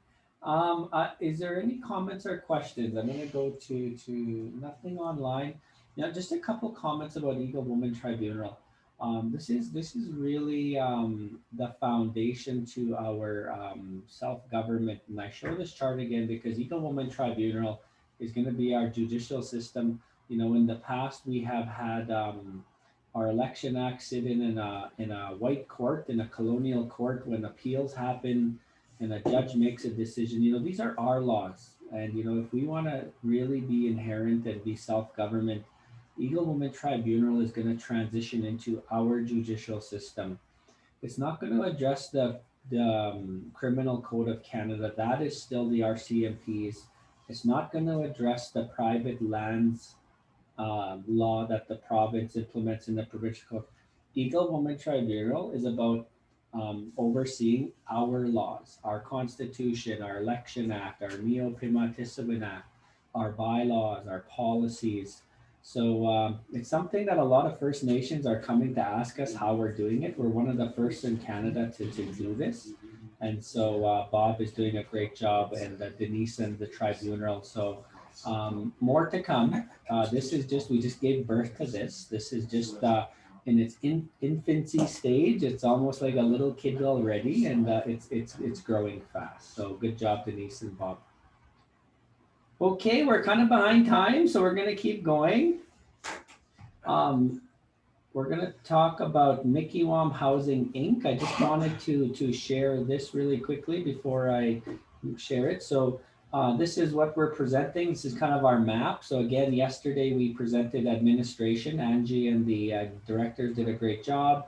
Barry presented on behalf of TLE. Catherine and Jessica presented on behalf of Ventures. Eva and Nicole presented on behalf of Chief Red Bear. Councillor Gary is going to present on Little Child right away. And Mikiwam, I'm going to do the presentation. So where is it here? So very good. So Mikiwam is a strategic planning board at this time for Cowessess First Nation. Mikiwam means teepee or hut in the Cree language.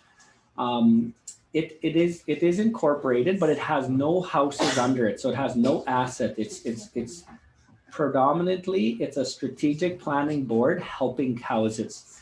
Right now we have one vacant seat, but we have Leon Pelche, Kevin Friesen, Perlene Lara, Calvin Fiddler, and Malcolm, Councillor Malcolm, and myself as citizens on it, and we have two non-citizens that sit on the board.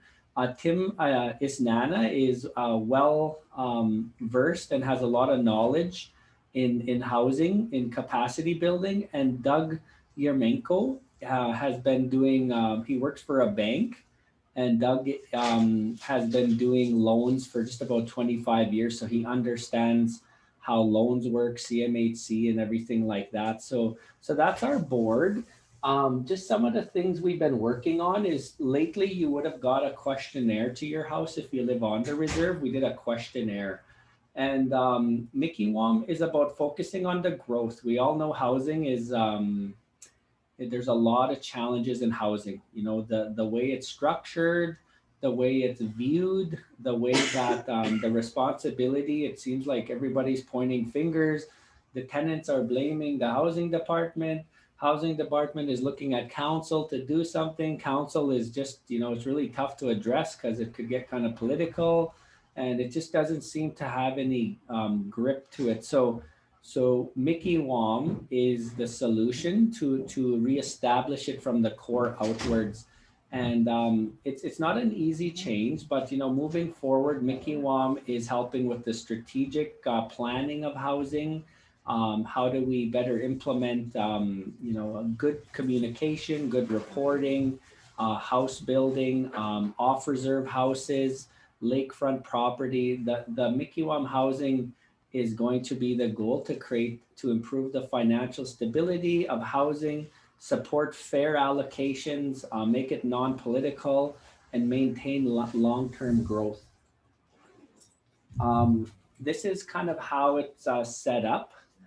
It's arm's length away from Chief and Council, and Chief and Council's role in this is they appoint the board members.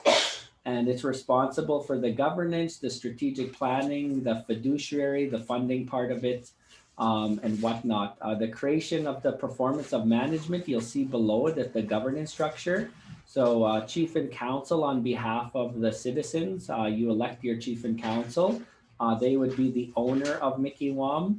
The chief and council appoint a board of housing-minded people, and then the board will oversee management. So that's kind of the structure of it. This is the first, second, and third year goal for Mikiwam. Is right now we're creating laws. We've passed a few bylaws, our financial, other stuff like that, administrative. We're looking at the housing policy. We're also building relationship with council. We're working on a strategic plan, and that's where that questionnaire came in and whatnot. Year two, we're looking to see maybe that some houses could be handed over to Mikiwam. We're not sure how that would work. Right now, council is of the opinion that if the community buys into it, the council will take it more seriously. Right now, the council are the board of our housing. We're the ones that make the final decision for who gets a house, who gets evicted, and rent collection and stuff like that. And then in year three, we would start to progress, look at home ownership. There's something called Section 11, I think it's called.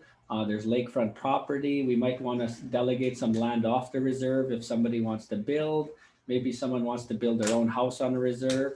And then the current houses we have to have renovation plans to them because many homes need renovations and stuff like that. The last slide is just a little bit about how the governance would look. The board of directors would be appointed by council. The board would choose a CEO, director of housing. There would still maintain a committee there. It would be a community citizens committee, maybe an elders committee. And then under there, they would create different jobs. Ultimately for housing right now, it's just way too much demand and not enough staff. The current process is, we don't know if we could save the current process. So instead of trying to fix something that is unfixable, maybe it's time that we just recreate it from the core outwards. And that's where Mikiwam comes in. Mikiwam has been advised by council that it will only remain a strategic board, planning board at this time, helping council with the strategic side of things. And that's it. So council haven't officially given them their mandate. So is there any comments or questions on Mikiwam housing? Is funding for Mikiwam Inc. covered through housing dollars? Is funding through for Mikiwam Inc. funded through Cowessess dollars? No. Housing dollars? No, it's not. We don't want to take away from the needed money in housing. The money that Mikiwam has been to date has been all through grant funding, through capacity dollars and governance from ISC, from CMHC, and First Nation Market Housing Fund. Thank you for the question. Okay, if there's no more questions, we'll move on to our last entity. I didn't check, is Gary on? Councillor Gary, I assume Gary's on Zoom. I seen him earlier. So thank you very much for the Mikiwam. Gary J. Sparvier, I'm going to pin him. Gary, could you unmute yourself and say good evening? Good evening, everyone. I'm trying to put on my video. Okay, sounds good. Where did you go? There you go. Hang on, let me ping you just so you're. I had to change my shirt. Okay, sounds good. You're missing a button. Must have been a quick change. I gotta leave it open. Real laid back presentation. Yeah. You guys don't know, but I'm wearing my shorts. Shorts are optional, counselor, but the TMI, we don't need to use below the did you have opening comments or did you want me to bring up the slide? No, I'm gonna have first of all, I want to thank Pat Sparvey for the opening prayer, and I was looking for a sweater to wear. I have a Calgary Flames one, but I packed it away and I don't want to pull it out, and I thought I had a couple of LeBred Eagles there, but I remember Aaron wanted them back because I think they're worth money now. So, but yeah, no, good evening, everybody. It's good to see everybody that's on here, and yeah, let's get going. Hang on. Oh, was it us or him? I think it's him. No, it's us. Sorry, Counselor. Yep.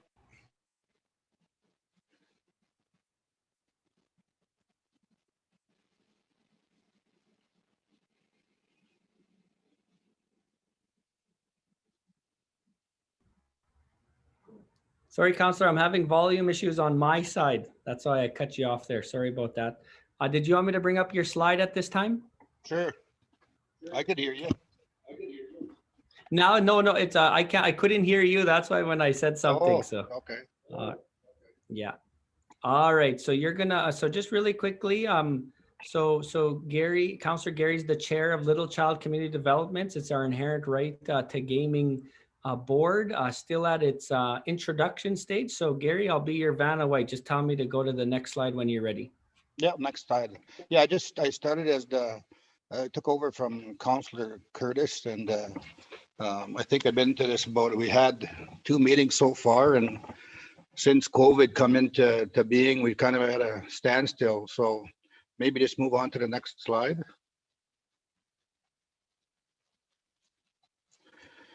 Currently, we have we've been in operational since 2019. We oversee gaming initiatives on the First Nation, such as bingos, Chase the Ace, and any other major raffles. We're our major one right now is Chase the Ace because like I said, because of COVID, we haven't really had we can't have bingos because we can only have 30 people in a hall. But I think once it opens up, and it's going to be opening up sooner than later, we're hoping to have open up our bingos. We're working on a radio bingo right now, but it just hasn't transpired. Been working with John. Right now, our Chase the Ace is up to 41,975. Our next draw is on May 27th. We ran into a little bit of issues here. Our manager, Rook, ran into some health problems, and then his helper, Courtney, her and her family was diagnosed with COVID. So we're kind of under the gun here, working from home, but we got it done this last draw. So we're going to be our next, we'll be ready to go for our next one. I think we're running into a little bit of issues about people saying that we need to be a little bit more open on how we're dealing with this. So we're going to work on that. Right now we have 6 board members, including myself, Leanda Tanner, Sherry Sparvey, Memory Delorme, Carol LaValle, Audrey Delorme, and our manager, Rook.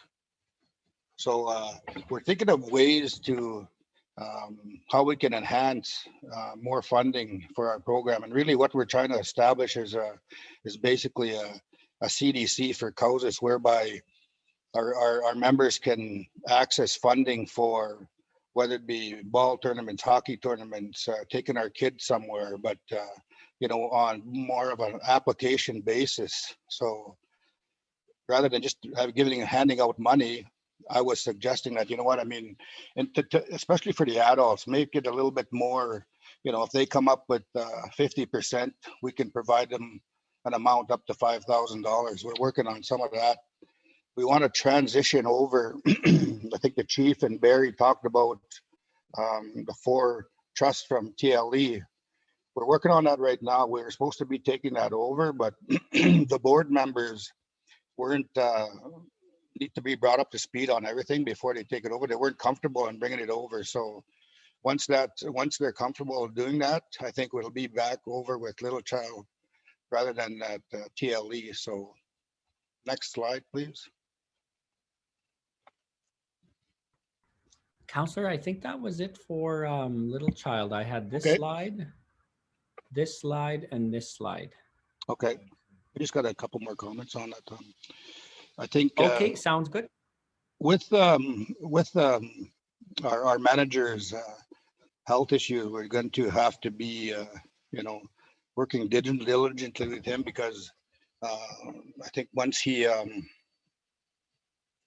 able to get back on his feet and back to work, we're optimistic that he's going to be. So yeah, we'll be moving forward with bingos. I see there's a comment about bingos. I'm sure a lot of people out there are missing bingos and missing socializing with everybody else. So yeah, that's about it for little child community developments. Awesome. No, thank you, Councillor Gary. Bingos are missed. COVID has, the little child has so much potential. Inherent right to gaming is so much, and we're risky gambling people. That's in our blood. With being an inherent right, Chase the Ace has been amazing. Rook, Courtney, and led by Gary and the board have been good. Bingo is at the hall. We're just not there yet, but you heard Councillor Gary talk about a radio bingo. I don't know if anybody's ever played the Creek Bingo lately in Okanee. I tried it a few times. They sell cards at the store.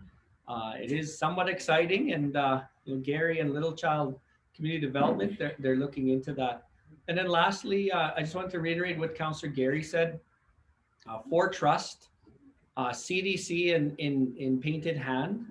It's a way for our community, our citizens, to request for sports, for education, for culture, for entrepreneurship.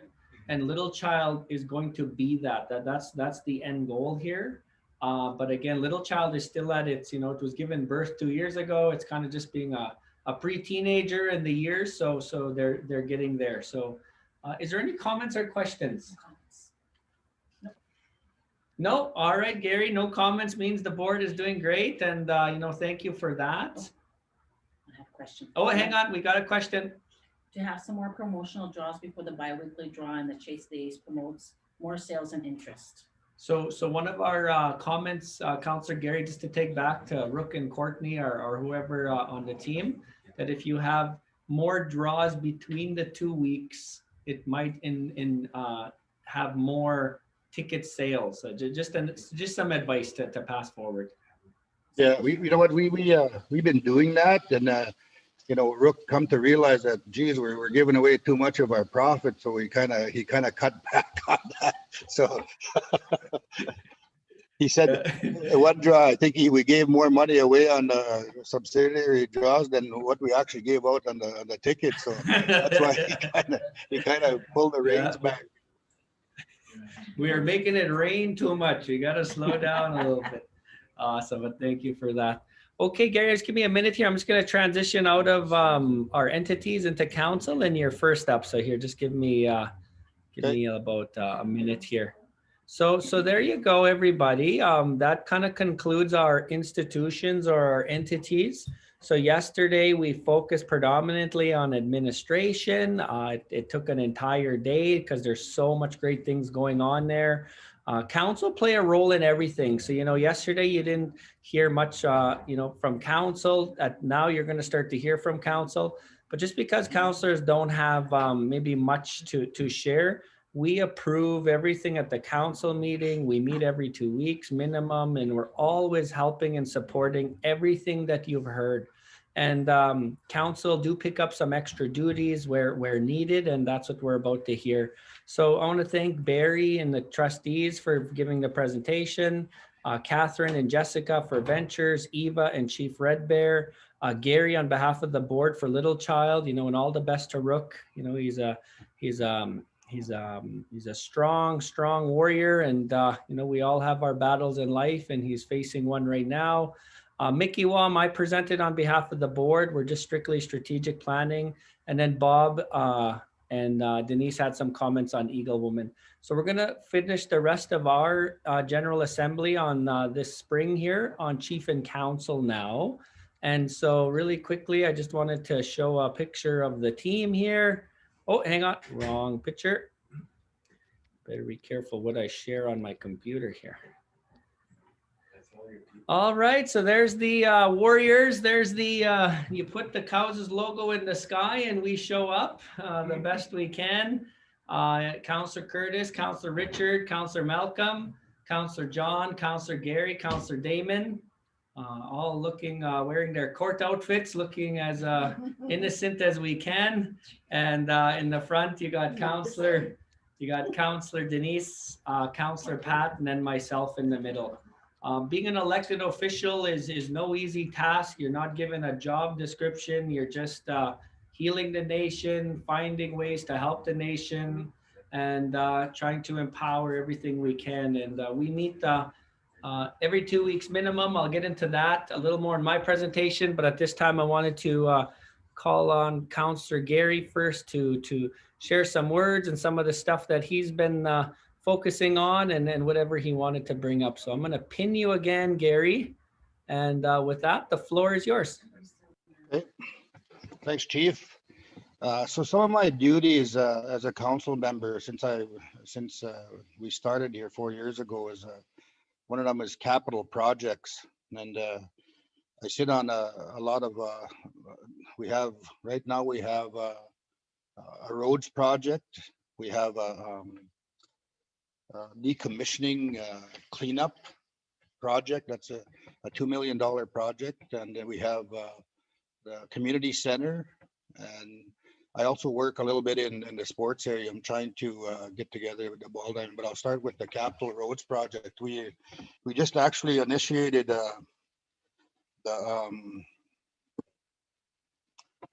they fixed the road towards the upper sub because it was we had a couple options. We were going to fix that one, and we are going to fix the one in front of Chester's there because that's pretty rough the area. But we choose to do the upper sub, and the crew that actually did it was the boys out of Grenfell. They did actually a good job, and they went quite fast. The only thing that I noticed driving on that road is, some of our people seem to be in a hurry, either get out of the sub or get to town. But when those machinery are on the road, they don't wait for them to pull over. They just barrel right through it. There's a little bit of complaints from the construction company, but going down the road, we're going to be another big project is our 605. We're going to be starting from the bridge down the valley up to Fiddlers around the corner, Kelvin Fiddlers. So talking with the council, I think for the safety reason of all our citizens is that we need to maybe have a detour when the hill is being worked on, because there might, for the safety reason of the citizens. So people might have to take the long way around to the store, or going through Sakame or going through CAC. So just look out for that. We're going to be starting probably within a month. We're looking for, right now we're just putting out an RFP for the contractors, and we got quite a few. We actually got one. Comes out with a year project, so it's going to happen all this year. I sit on the project management team. Oh, Councillor Gary, I don't know if you're hitting your microphone or not, but I just want to make sure your message is clear. Just check where your microphone is. Yeah, it's kind of sounding muffled just in the last 20 seconds, but just keep going. I'll let you know if it's working. How's that? Better? Okay. Yeah, that's better. Don't yell at Dennis though. You're sounding a little too loud. No, I'm teasing. No, you're sounding good. Sounding mad. So maybe the next slide, Chief. So the next project is that Community Heritage Center. We're actually we've been meeting a while for this, and meeting with the architect, and we have a good crew on there also. Like I sit on that project management team. This is going to be taking a little bit longer because I think right now we're just looking for the funds to try and develop and finish this project. Right now we're in the secure financing stage, right? So we've had 3 sites. I think everybody was out there. Everybody got to come to the hall and take a look at the presentations from Urban Systems and also the architect. So with that, maybe go into the next. That's the two slides I had, Counselor. Okay. I had these. I just wanted to make sure if you wanted to talk. I know you're helping out with Green Roots and 4C Farms and your CDC rep. I don't have slides for those, but I'll Okay. leave the No, slide on if I'll unless you just tell me speak on them then. I sit on the CDC board also. Can you guys hear my dog barking? We hear your alarm going off. Is that your security? So anyway, yeah, right now it's kind of it's tough go around at CDC because there's not much funds going out to the First Nations, and the FSIN was just at a meeting in the province is only providing, I think, 33 millions for 74 bands, and they have to split it with all bands plus the CDCs. So there's still a bit of money in there. Like I think there's probably around $10,000 or more, and each quarter I think we're getting $10,000. So we just funded a project in the urban office and one out here, a fitness program, which is going to take place, I think, later in August because of the COVID.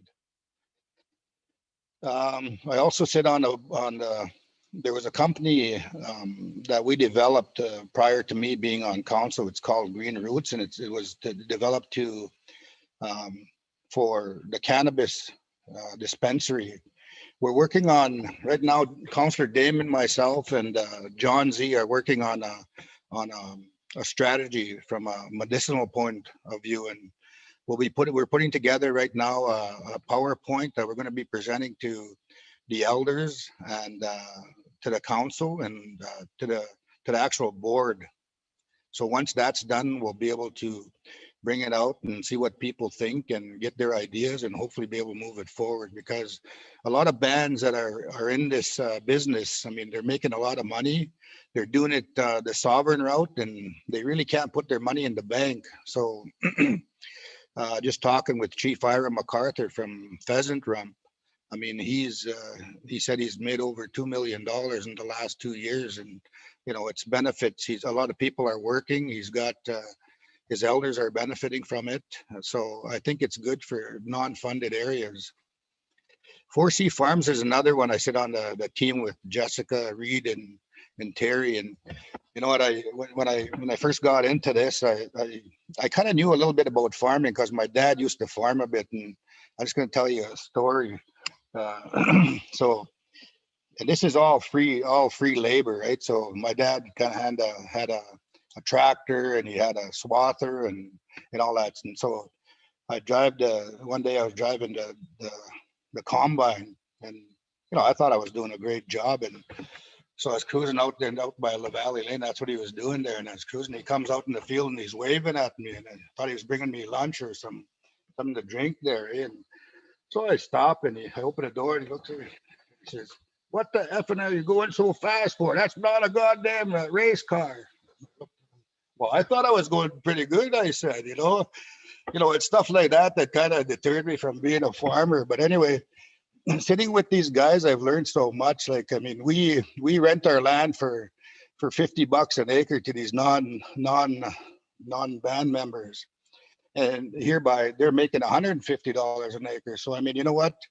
I get excited when this all started up, because I can see it down the road, 6 years, 10 years down the road. I mean, this is going to be our cash cow. This is going to be, we're going to be employing a lot of our people. We're going to be in the farm business big. I mean, we made Richter and Dimmler who they are today. We're going to make that name for ourselves. So I'm excited about it.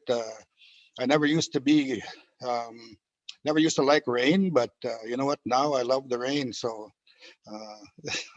anyway, that's my presentation, and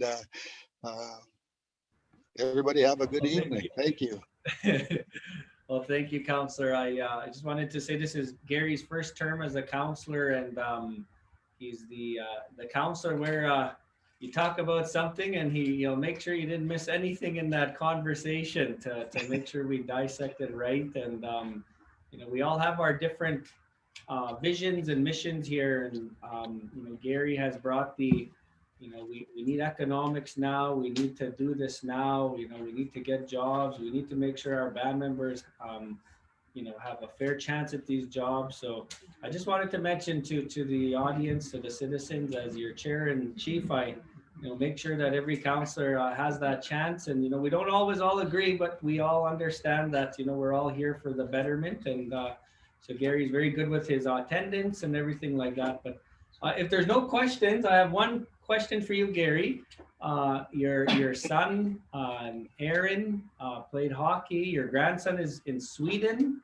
How does this Ethan Bear situation? What's your point of it, and what's your suggestion? Well, you know what, Chief, I knew you were going to ask me that, because when you asked Barry that, and I was trying to think of a time when I ran into racism with my kid and Aaron, and you know what, I can't really think of any because he's kind of white, so I don't think he had that. I don't think he had that issue. So maybe it was me. I don't know. But yeah, you know what? My grandson was pursuing. He went to Sweden. He's been in Sweden the last 3 years playing semi-professional hockey, and he came back this year. And I think that he's finally realized that maybe he's got to get a real job now.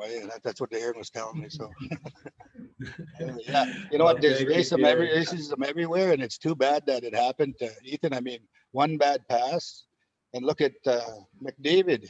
He had a bad pass too that they scored and they won the final game, right? Nothing was said about him, but yeah, you know what? Thanks for listening to me, and no, for sure. Good evening. Yeah. Thank you. Aaron's an undercover Indian. I'll take that as yeah. Awesome. I don't hear anything for Gary. So Gary, keep up the good work. I'm going to move on. I think I'm next, and then we'll go each counselor. So Gary, I'll unpin you so you're not the main screen here. Okay. Awesome. And I think am I the main screen? I'll pin me. All right. Well, good evening. It's the Chief's update now. So I already see some eyes rolling in the chambers here because I get quite worse with my stories and updates. But I just wanted to mention that it's an honor to be your chief, and there's not a day that I don't wake up with excitement. It's not an easy job. I got a few gray hairs, but that good Cowessess water keeps me looking young. But it's an absolute privilege. I grew up here. I went to school here. And now to be here and to play a role that is very central, but I still try and keep that Cadmus humor and that positive moving forward. So where's my slides? I'll start off with this one. I chair the Chief and Council meetings. We meet every 2 weeks, every second Tuesday. Right now we're talking about how to better include our citizens in our meetings. We're discussing how to better get our meeting minutes to you. We do publicly share our minutes, but they are in the staff room. So we are having discussions how to do that better. Live streaming our meetings, we're starting to discuss that. But our meetings our council are all within the attendance. Under Election Act, it states that if a councillor misses 3 meetings, they have deemed to abandon their position. I can let you know that all of our council are within the attendance. Since the fall assembly, we've passed 75 resolutions and 185 motions. So resolutions are major decisions and motions are like direction. 45. What did I say? 75? Oh, I'm 45. My apologies. I also chaired the coordination agreement, which finalized our funding for our child welfare. Chief Red Bear Children's Lodge, very pleased to share that Canada and Saskatchewan did not treat us paternalistically, like they're the parents and we're the children, as how the government has normally used to treat First Nations. We were equal. We got what we wanted, and they both have agreed to what we asked for. I also been chairing COVID-19 task force team. We've been meeting when we have higher cases 3 times a week, but normally we meet once a week. This pandemic, I'm assuming you're just like me. We're just waiting for it to get past us here so we can get back to the normal life as we once knew it, and probably be a little more appreciative of everything in life now. You see my picture there. You know, I am a supporter of the vaccine. It is the only solution at this time. And with our 486 vaccines gone out so far, not one person had a negative effect. Right now, our community has been vaccinated at around 50%.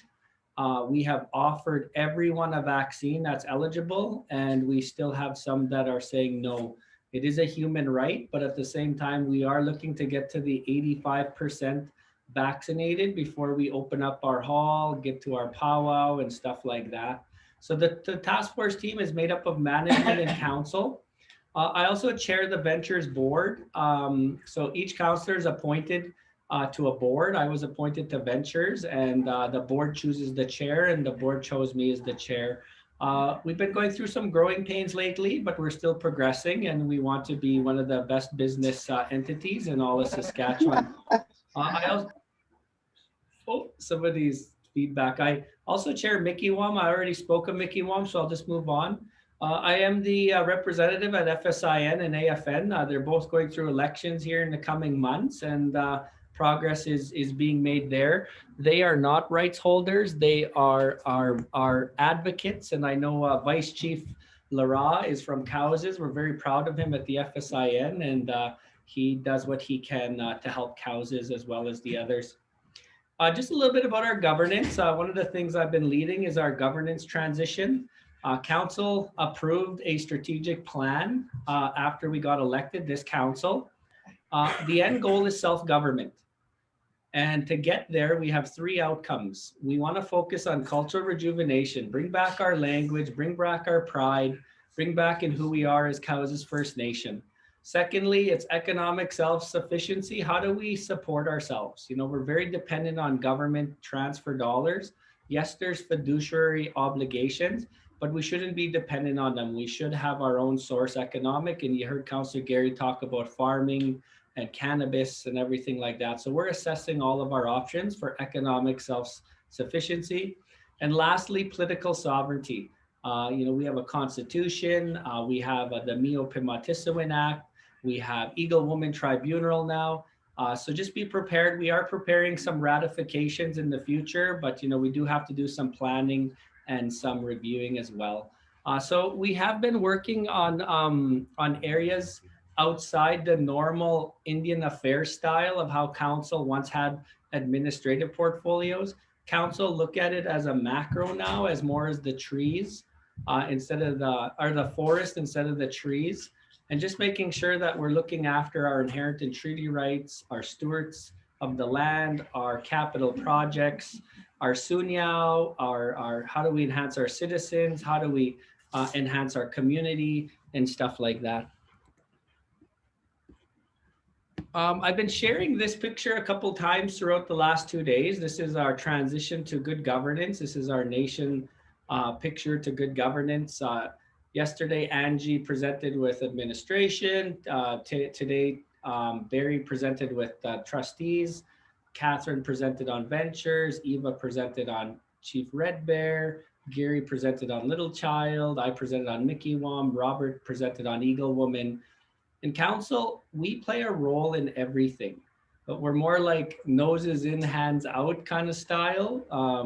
What I mean by that is, you know, some council tonight might not look like they're presenting much, but everything that we do comes at a motion from council at some point. So we are very aware of what's going on.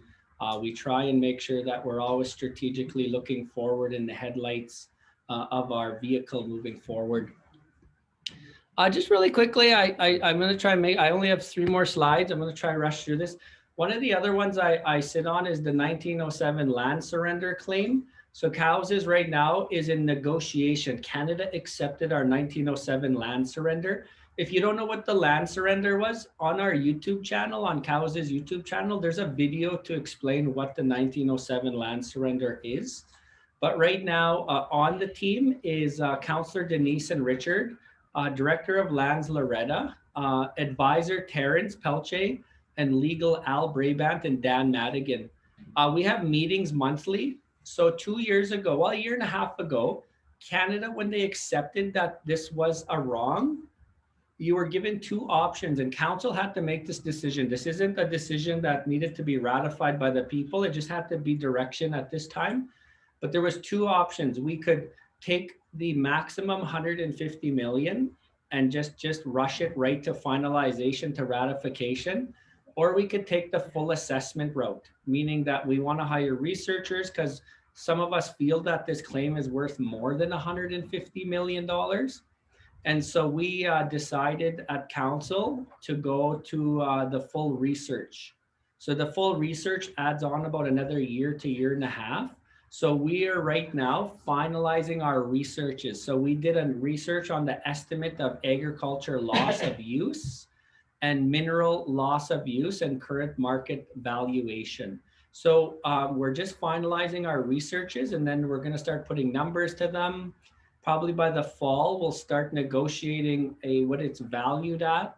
And hopefully by next spring, we'll come up with a final number. And at that time, the cabinet, like Justin Trudeau and the cabinet of Canada, they have to approve it if it's over $150 million.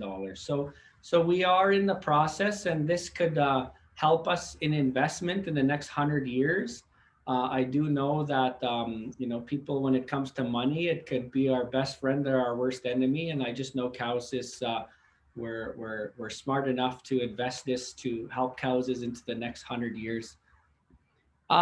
Really quickly, I wanted to present our legal cases. We do have many legal cases that have went on. I am happy and honored to share with you that we have finalized our last legal case we inherited before I was the chief. ATCO and Cowessess have agreed to a settlement.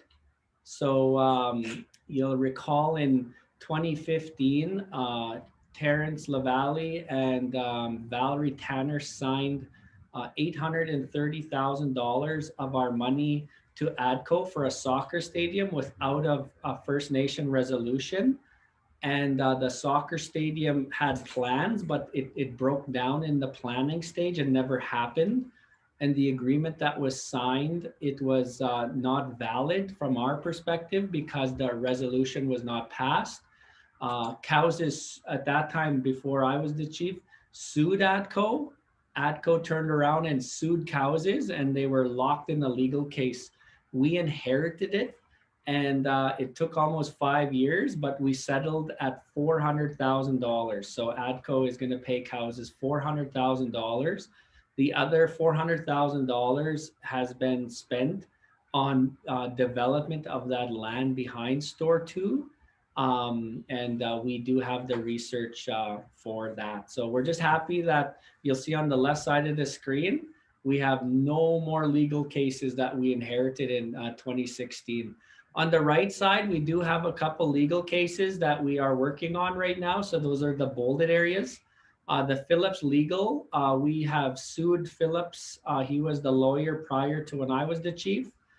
He spent $930,000 in 30 months, and we didn't feel we got our money's worth. So what you call taxed him. He appealed it, saying that because we're Indians, we can't question. He said because we're Indian Act Indians, and we said that's not true. Then he said that we couldn't sue him because Terrence LaValle and certain councils passed a motion saying that his fees were final, and we said that's not true. And the court has settled with Cowessess on every appeal, but we have worked through 3 appeals. We've spent quite a bit of money on this one, and we're not trying to do it to just get even or get mad. We just feel that for spending $930,000 and not showing much return, that we want some money back. We offered to settle with him if he gave us $350,000, and he denied. So we are still in process of that legal case. The TLE fraud case, prior in 2016, certain trustees spent about $260,000 on per diems. They took a little bit of money out of the trust improperly and put it in an account to start a company called Rock Band 73, and it never ever came to fruition. It breached the trust, which is fraud. So we pressed forward. The RCMP have not been responsive enough on this one. This one is still ongoing, but your trustees are holding council's feet to the fire and holding the RCMP's feet to the fire to make sure we get this one going. One of our band members, Edward, had a housing dispute on Cowessess, and he didn't feel he was treated right. So he took Cowessess to court over a housing issue. We are paying for this through our insurance, but it's kind of past the point of the issue. And so Edward and myself are talking right now on seeing if there's an option to settle, but I just put that here because it's still an active case. The last active case we have right now is Nettie's. Someone tell me what a Nettie stands for. Evidence of title. No evidence of title, and a CP is a certificate of possession. Right now on Cowessess, we have 2 CPs that INAC tells us, William Tanner and Dean Leroy. After we addressed the bucksheeing, the traditional land 2 years ago, INAC also told us we had a few more CPs, and we were a little thrown off that why did you also just in 2018 tell us we had more CPs? They weren't giving us the right information that we were asking for. We didn't feel they were answering our questions. And finally, they just kind of nicely said, just take our word for it. And we're like, no, we're not. And so then we hired Patricia Sturbies and Terrence Pelche, and they went through all of our RG10 files right from 1885 to around 1970. And so that's every resolution, every Indian agent paper. And they came back with the research, and they said that actually there is no CPs on Cowessess from the report. So, from treaty, this land is set aside for our children not unborn. We share it collectively. CPs are a private lands matter. So we took ISC to court, Canada, challenging the CP. So that's what that court case is. It's just at its beginning stages. So that's our legal cases. I have 2 more slides. I'm going to rush through this. Some of the things I look forward to in Cowessess as we decolonize and we get stronger is I just wanted to bring up a quick conversation about our name Cowessess. It's a proud name. I'm very proud of it, and I know all of you are as well. But Cowessess was misspelt. Our signator chief, his name was Cowessess. And at some point, I think for the betterment of our children, it should be time to correct our name to Cowessess First Nation. In Soto, as I was told in the oral stories, he was a Soto speaker. That's how you spell little child in Soto. It's just like how it speaks there. Secondly, I just wanted to speak about something a little uncomfortable, but we're trying our best, is illegal drug selling in the community. Many of the things I'm proud of as your chief, this is something I'm not proud of, is banning people. I just want to tell you that we do a lot of behind the scenes trying to help. It might not come out in the letters and the communication, but when it comes to crystal meth and jib and cocaine, like those are drugs that really impact individuals, families, and community. And we stop it right where we can. And that's why we ban people, is because they're at that level. And there's some other illegal drugs and prescription pills, and we're trying to address those. But I just want to let you know that those are not easy tasks to address, but we address them to make sure our community is one of the safest places. Nextly, I just wanted to move on. We're trying to find ways to have better inclusion of our citizens. Like, we are growing really fast. We're out there. Cowessess is a First Nation that is known across Canada as a progressive First Nation. But we can't get too far ahead of our citizens. And I mean from chief and council, and our entities, administration. And in no means are we trying to exclude our citizens. We post on Facebook, we give updates, we do general assemblies. But we're looking for ideas on how to better include.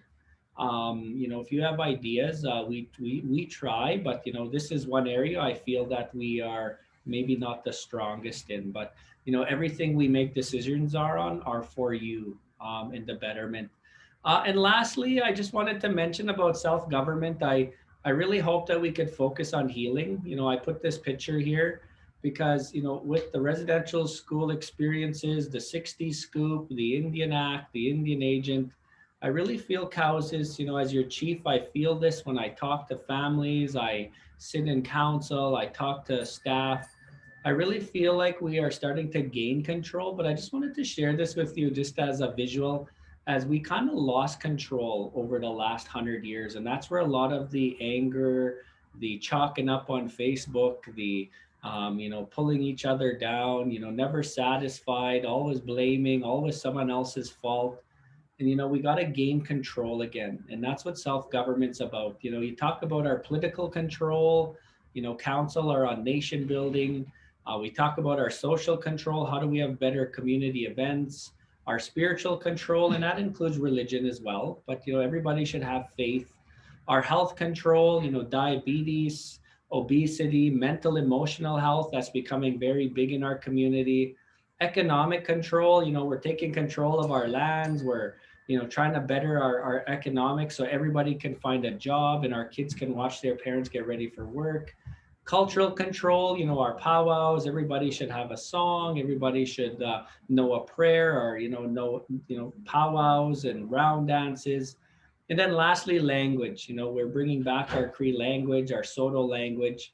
And then those words on the outside are what will happen if we don't take control. And in our families and our friends, we have all witnessed those words around in our lives. And that's what happens if we don't take control. So I leave that as we are going to continue to get stronger. We're going to continue to make sure our children are in the best state possible. And that would be my update. So I don't know if there's any questions for me, comments. I have a comment. Yeah. It's great that we have these awesome opportunities for the members. However, as leadership, you are forgetting about those that have addiction issues. We need to empower them, get them to a place of healing. We are in a desperate need of a healing center. If we're focusing on the opportunities, then you have members who have addiction issues. That's creating more of an unhealthy First Nation. Okay, noted. One of the things we're talking about is a new way of dealing with addictions. We have the land. I'm just going to point to. Of course, I'm sitting in the chamber, so you don't know where I'm pointing here. By Horry's Crossing in that area, more traditional and isolated place. We have the capability in the land to create our own healing centers, and we are looking for grants to do that.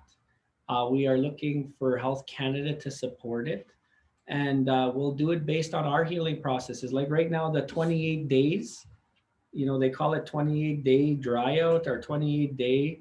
The 28 days is not based on healing, it's based on insurance. That's how long insurance will pay it. So we definitely can. So I'm glad you said that. And we are trying to enhance that, and addictions is not a bad thing, and, we all have to, put our shields down and try. And we do try. I want to mention that too, that our staff and council, we do try as well. But thank you for that.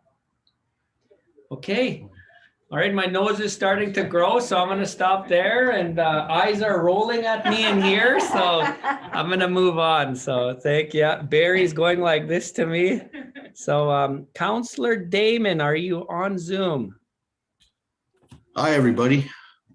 How's your Okay, don't mind these. I kind of you? need them now. I know I look a little like the wild thing from that baseball show, but I'm going with it.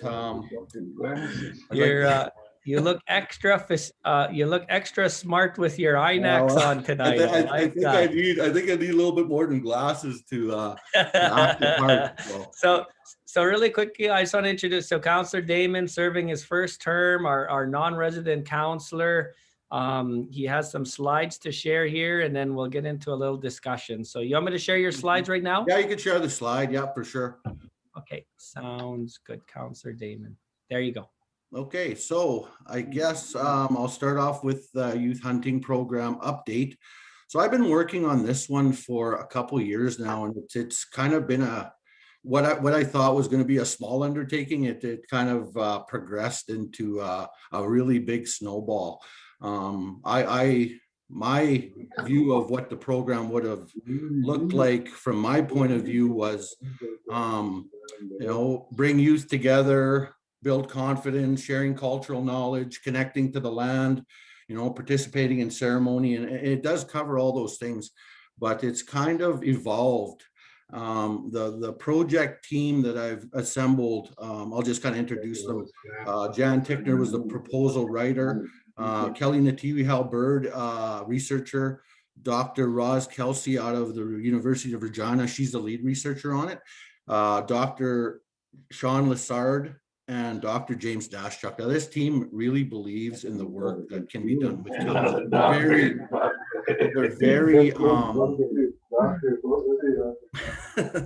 I could hear people.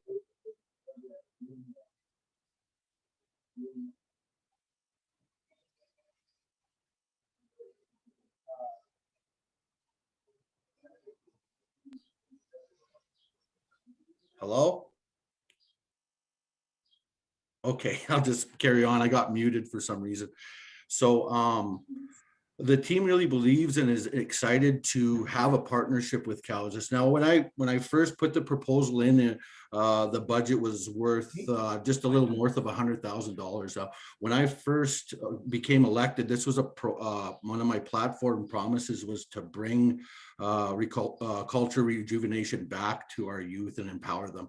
So, like I said, it's kind of evolved. So we submitted the final submission for this program to CHIR, which is a research funder, was April 27th of this past year.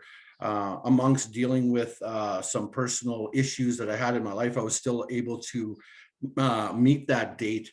And lo and behold, the small fund that I thought it was going to bring is going to actually hopefully bring $450,000 over 3 years, community-based research. So I'm really proud of this one. I will be notified in sometime in August if Cowessess has its own youth hunting program to empower our youth. So I'm really looking forward to this one. This one is gonna really take land-based to the next level for our youth. This one, the second ongoing project I have is with the Regina Police Service. Earlier in April, I was working with Dale MacArthur to bring opportunity, both urban and on reserve members, to gain employment in the civil and sworn in fields. Due to COVID, we were kind of having problems with kind of getting everybody together, but now that the restrictions have let up, I'm hoping to have that on-go as well. So I've been working with urban members on their day school sign-offs, and I've been via appointment at the urban office and visiting at their homes if they can't make it over there. Supporting urban office and its staff with all their initiatives, supporting chief and council with our entities and our institutions. Some of my future projects, I'm going to start working with Glenn Pelche and develop a men's group within our urban community here, and hopefully get some urban men out and create some camaraderie here in the city. I have a potential partnership with Taylor Lexus Toyota and the Moose Jaw Warriors. I'm going to be meeting with Chad Taylor. He is the owner and the president of the Moose Jaw Warriors, and he's looking to partner up with First Nation in sports and recreation. So I'm going to include Councillor Gary and Councillor John in on this one, and I'm excited to be back and hopefully start meeting in person and start doing our urban barbecues and urban dinners. Those are the things that I feel as an urban councillor. I've been gypped because of COVID, and I know everybody else as well. So, good things to come, bright future. Stay safe, everybody. That's my report. Thank you.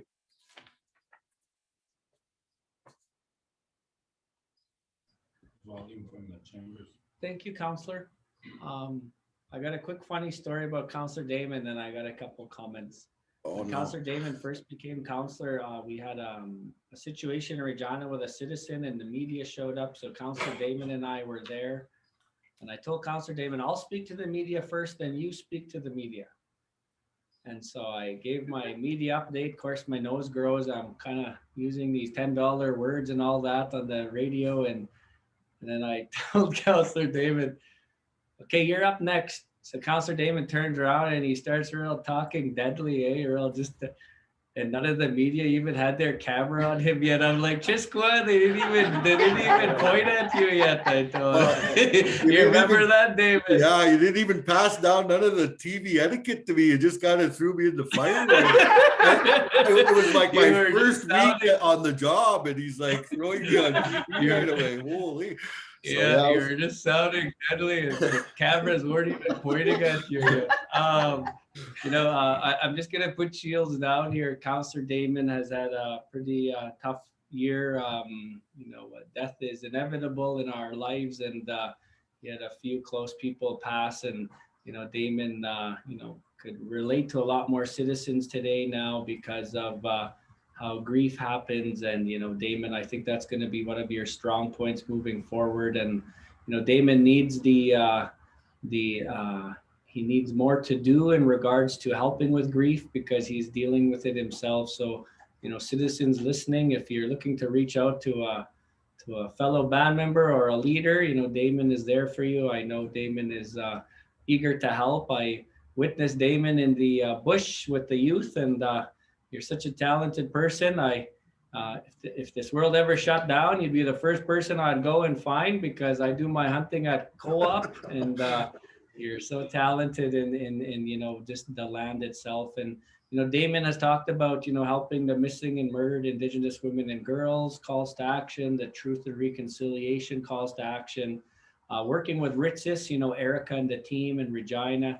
But ultimately just finding more opportunities for our urban members. And you've been doing a lot of COVID deliveries as well. Yeah. I know we don't really highlight those, but very good job, Damon. I don't have any questions online, I don't think. Just comments.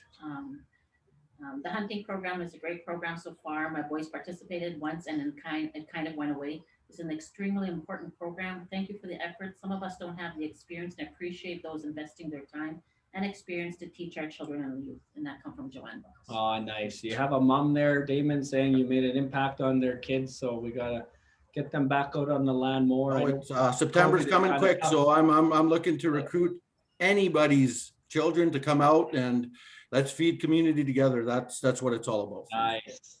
Thank you. Absolutely. Okay, Damon. Well, thank you very much. If there was nothing else. Okay, good job, Damon. Thank you. Good night, everybody. Have a great meeting. Yeah. Okay, I'm gonna unpin you. Who do I have next? Counselor Pat Sparvier. Come on down. You just better be nice. I'm really trying to be nice right now, Pat. Well, good evening, Pat, and thank you for the beautiful prayer rendered earlier. Pat is our only to date in history female chief. Broke barriers there.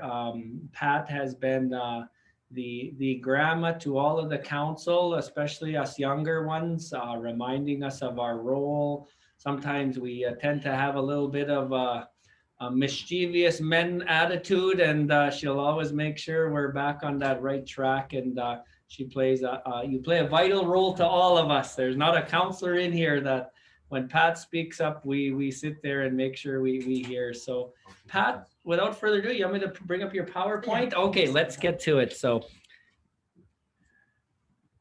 all right. So as we transition out of administration into nation building, Pat was appointed as our counselor to work with Angie and the executive directly. So Pat, your points are there. Okay, first of all, I want to welcome all of you that are online watching and listening to everything that we have to share with you.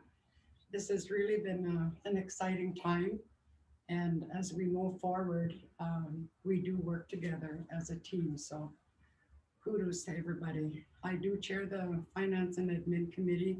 This is really an exciting committee because in here, we debate on briefing notes that come forward from our program managers when they're asking for approval or recommendations to do something. And the council, I must say, have been debating and asking questions, and at the end of the day, we either say yes, take it to chief and council, or no, we need more information, and that's when we give it back to Angie. But it's really been exciting. I've recently been taken over the chair of nation building.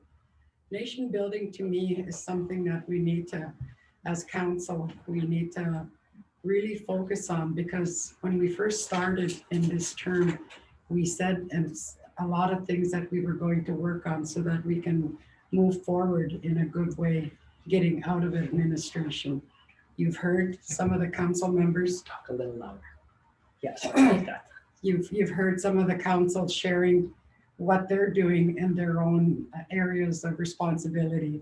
So this is going to be exciting, and hopefully the next time I do report on it, I'll be able to have more statistics or more info on it.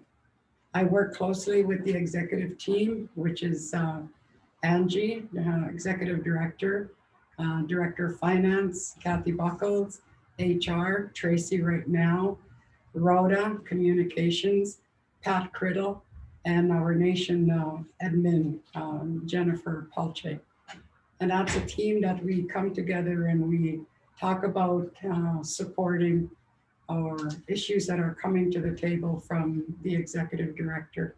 And we all get a chance to share, air, or whatever on that one. So that's also an exciting one. The autism research project is coming to an end. We had our last meeting just last week, and there will be a document being printed and be available to the community. And autism is something that was foreign to us, but we needed to have more understanding of what autism was. And I think that project brought it out because they met with the Kokums, they met with different people in the community. So I'm excited to see that information come out. It's good. Working with the Schizophrenia Society, I attended a meeting with the chief on this one, and it's going to be going forward. I'm excited. This is my passion. I lived with someone, my grandson, that is schizophrenia, and I'm able to share the journey that we were on. And he always told me right from day one that if you can share our story if you think it's going to help other people.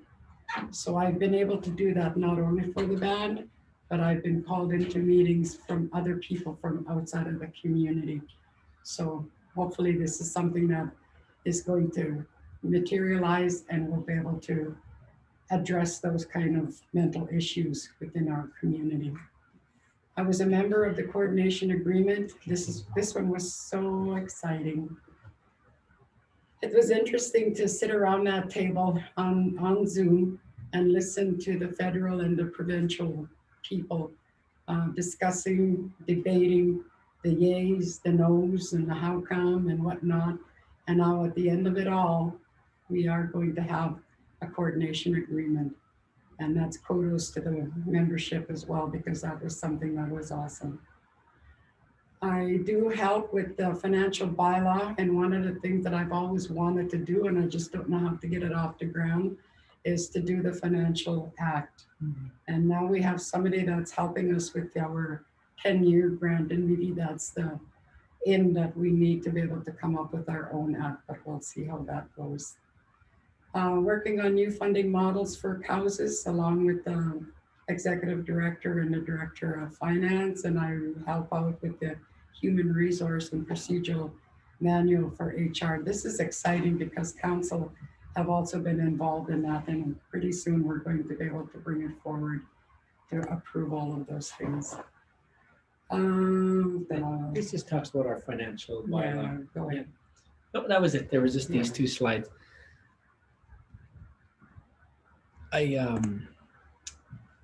Pat does so much. It's so hard, and she's so humble about everything she does. Pat has focusing on the mental health, the Schizophrenia Society, the autism, Mental health is real in our community, and sometimes we tend to not be able to address it. And Pat wants to address it directly, so she's been doing a lot of that. But yeah, Pat, I don't know if you had anything else to share at this time. No, I just want to say thank you. Through the years of being in the political arena for Cowessess, I've always had a lot of support out there.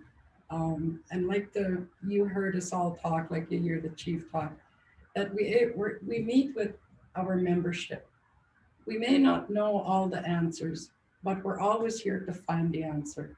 So it's always, we don't try to say, no, you can't do that. Explain why you can't do that. So I've always tried to walk that way.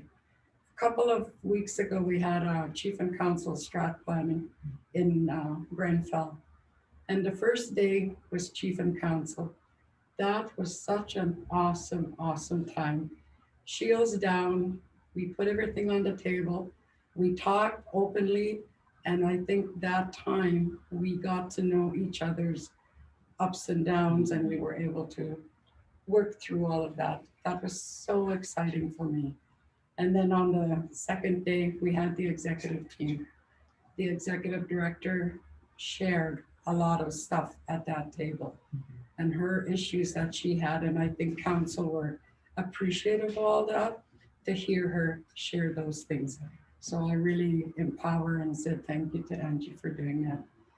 I also said to the council, because they're all so young, all so new, that the next go around, I'm not going to be there, but yet I will be there to support and to help any way that I can. I don't know all the answers, but hey, you know what? I'm along with everybody to try and do the best for our people. For sure. So that's my. For sure. No, just a couple of things. So what Pat talked about, finance and admin. And so what we do is anybody who understands chief and council, you have meetings, and some days your meetings go for 5, 6, 7, 8 hours and all these discussions and debates, and then you get tired and you're still having to make decisions. What we did is the Monday before chief and council, we have a finance and administration committee meeting. And there's 2 positions on there for non-political people. One, Deanna Lara has it. The other one we posted, it's vacant. We talk about all the decisions to bring to the chief and council. So we have all the council sit on the finance and admin committee, along with Deanna and the other seat. And Angie will come in, or one of the entities will come in and explain to us. We have all of our discussion on Monday at finance and admin committee.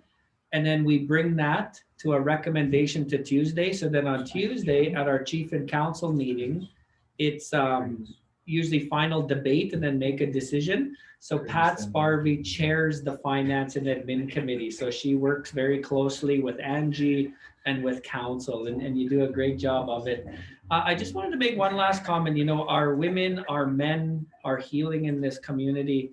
And, Pat, I don't mean to say this, so, it's not something to brag about or to share, but Pat has been, really taking good responsibility as being a grandma herself and helping other women in the community and helping Chief Red Bear Children's Lodge with mothers and aunties and kokums. And, she's not trying to take that responsibility. She's just playing her little role. And, others are playing it as well. So, Pat is extra busy, acts like she's 40. I think you're a little north of 40. I just wanted to mention that. And but you're doing a great job. So thank you. So if there's no comments for Pat, we'll move on to the next counselor. All right. Curtis. Sounds good. All right. Counselor Curtis, are you on Zoom? I didn't see him earlier. Second call, Counselor Curtis. All right, I don't see Counselor Curtis in the Where's John?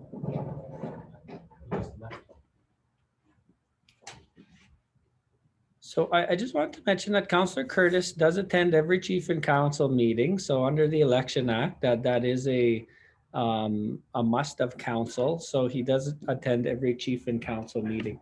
So if he's not on, we'll move on to the next counselor. Counselor John Z. Lara. So Counselor John Z. Lara is in-house. I apologize. Give me one moment here. I'm going to try to connect this speaker or this. I kind of sense that it was tough to hear.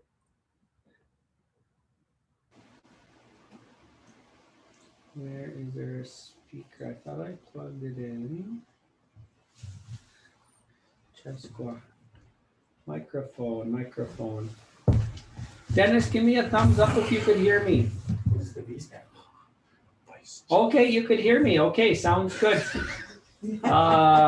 Okay, so the next on the agenda is VC himself. I don't know what that means. I'm going to let him share it. Counselor John and I have been on this journey together. We were both elected in 2016. Young steers. I don't know about steers, but we weren't bulls yet, and kind of transitioning there. But Counselor John, opening comments? Are you? No opening comments. Just thank Pat for the prayer. I did want to cut down my presentation, leave a couple minutes for our youth council chairperson to present. Perfect. So you want to get right into your PowerPoint? Okay, sounds good. All right, there you go.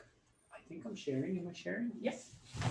Okay, my delegated areas is being the chairperson to the Chief Red Bear Children's Lodge Board of Governors.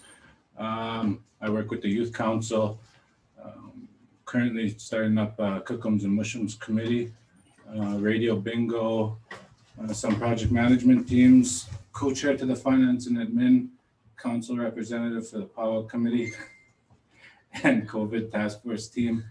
And I'm a board member on the Indigenous Technical Services Cooperative Board.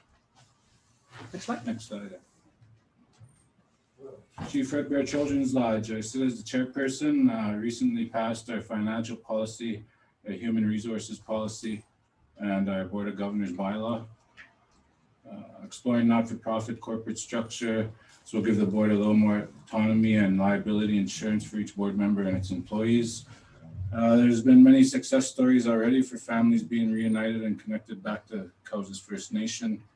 Our board members are Riva Reset, Tracy Gray Delorme, Pam Watson, Kachina Netauhau, new board member Meredy Sayre, new board member Myrna Delorme, Pat Stoddart, and co-chair Mark Cherian. Next slide.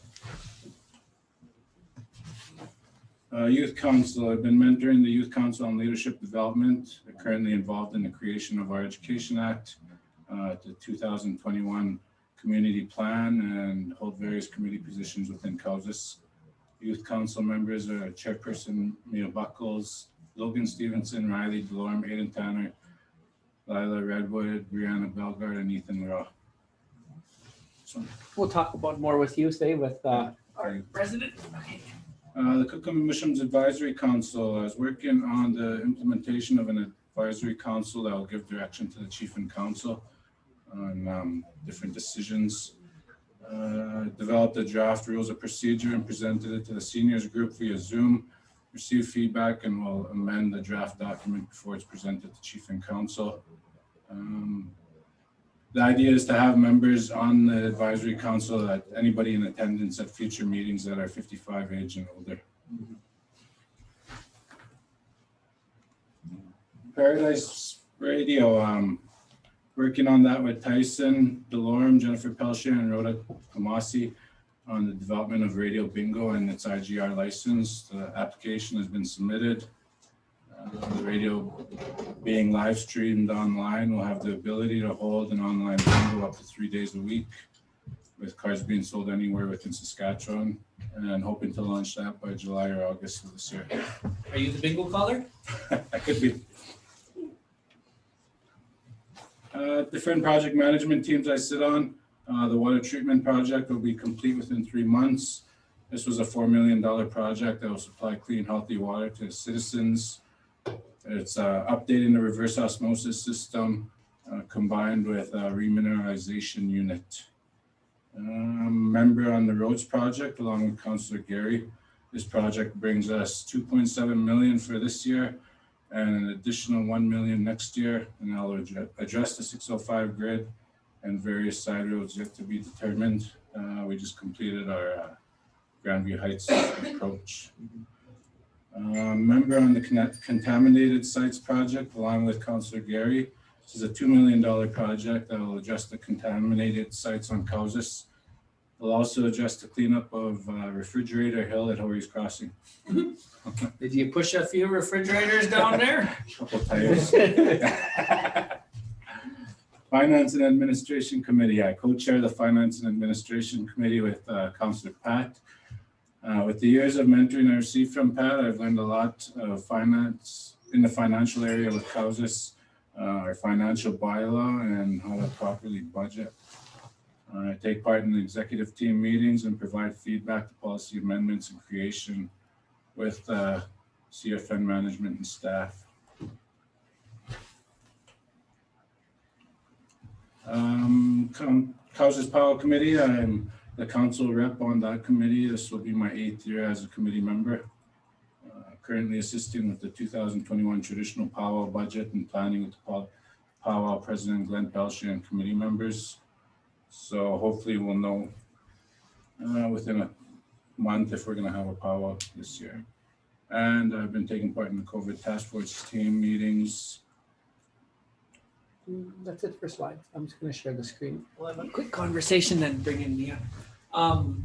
Councillor John is the councillor where when we have an idea and no one wants to take it, he'll take it and he'll do his best to run with it. He's our rover councillor.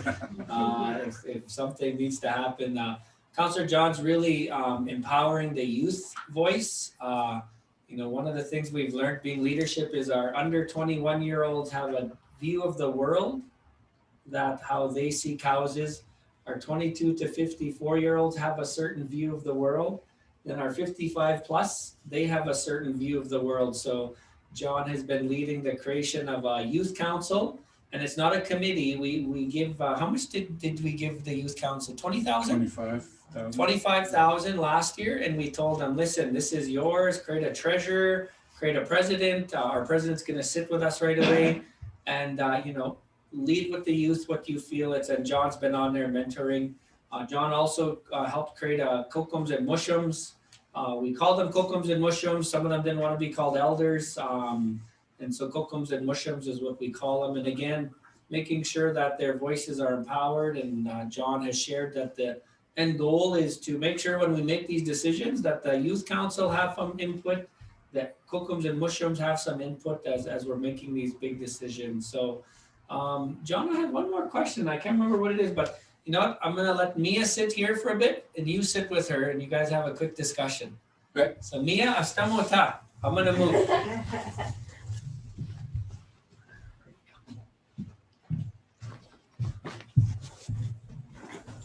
Okay, thank you for showing up today, Mia. I invited her to teach her what we do in this AGM and how to present. She's done a really good job with chairing the Youth Council Committee meetings. I've kind of showed them how, or what I knew, I guess, on how to run a meeting the first few times, and now the past couple meetings have been just me observing. So is there anything you want to present that Youth Council are working on?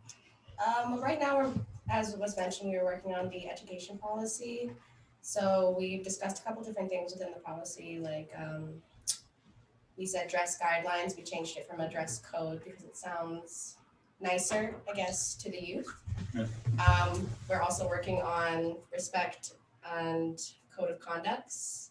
And right now, we are in the midst of figuring out what we're going to do for summer activities that will also follow COVID guidelines. And we're also working on our, I forget the word. It's on the tip of my tongue. I completely forgot what the word was. The re-elections, that's the word. When we're going to be doing the re-elections and everything, because we have some students who will be leaving us in the summer. Yeah. So that's currently what we're working on right now. We also did a survey in the school when school was in place. We did a survey on mental health and also touched on a little bit of more sensitive topics as trauma. Some people didn't take it very seriously as expected, but some of the responses that we did get had inspired us to figure out what we could do to maybe have students voice those troubles, I guess, that they're dealing with, and how we can find a way to, if anything, try to alleviate the traumas that they've felt to try and curb intergenerational trauma. Yeah, I know that that survey helped a lot with the teachers on how to address the older students too. And they really appreciated that. The teachers, the Principal Natasha, Sandy. Yeah. It was definitely something that I thought needed to be talked about, especially since with intergenerational trauma, it's kind of harder to understand youth and why they behave and act the way they do, whether it's misbehaving or being closed off and not wanting to engage in their education. Yeah. I know the youth council had an idea of having a corn maze. Yeah, and corn maze. What else was there? We had the corn maze, and we were talking about paintball, but right now we are trying to figure out how we could do the paintball that would go along with COVID guidelines, because there would have to be public masks to be worn to shield their face and stuff. So right now that's what we're trying to figure out. But right now the corn maze is something that we're really looking into, because that will follow COVID guidelines. It'll be outdoors. I spoke with Christopher. Reed Pillar. Yes, Reed Pillar. I spoke to him, and he had some ideas of where we could do the corn maze, and now we're trying to figure out buying bales and even starting a pumpkin patch with the corn maze, so that we could try and bring in revenue by selling pumpkins, having pictures taken with the pumpkins, and yeah. Yeah, and there's a lot of donations from Reed Pillar is donating his time.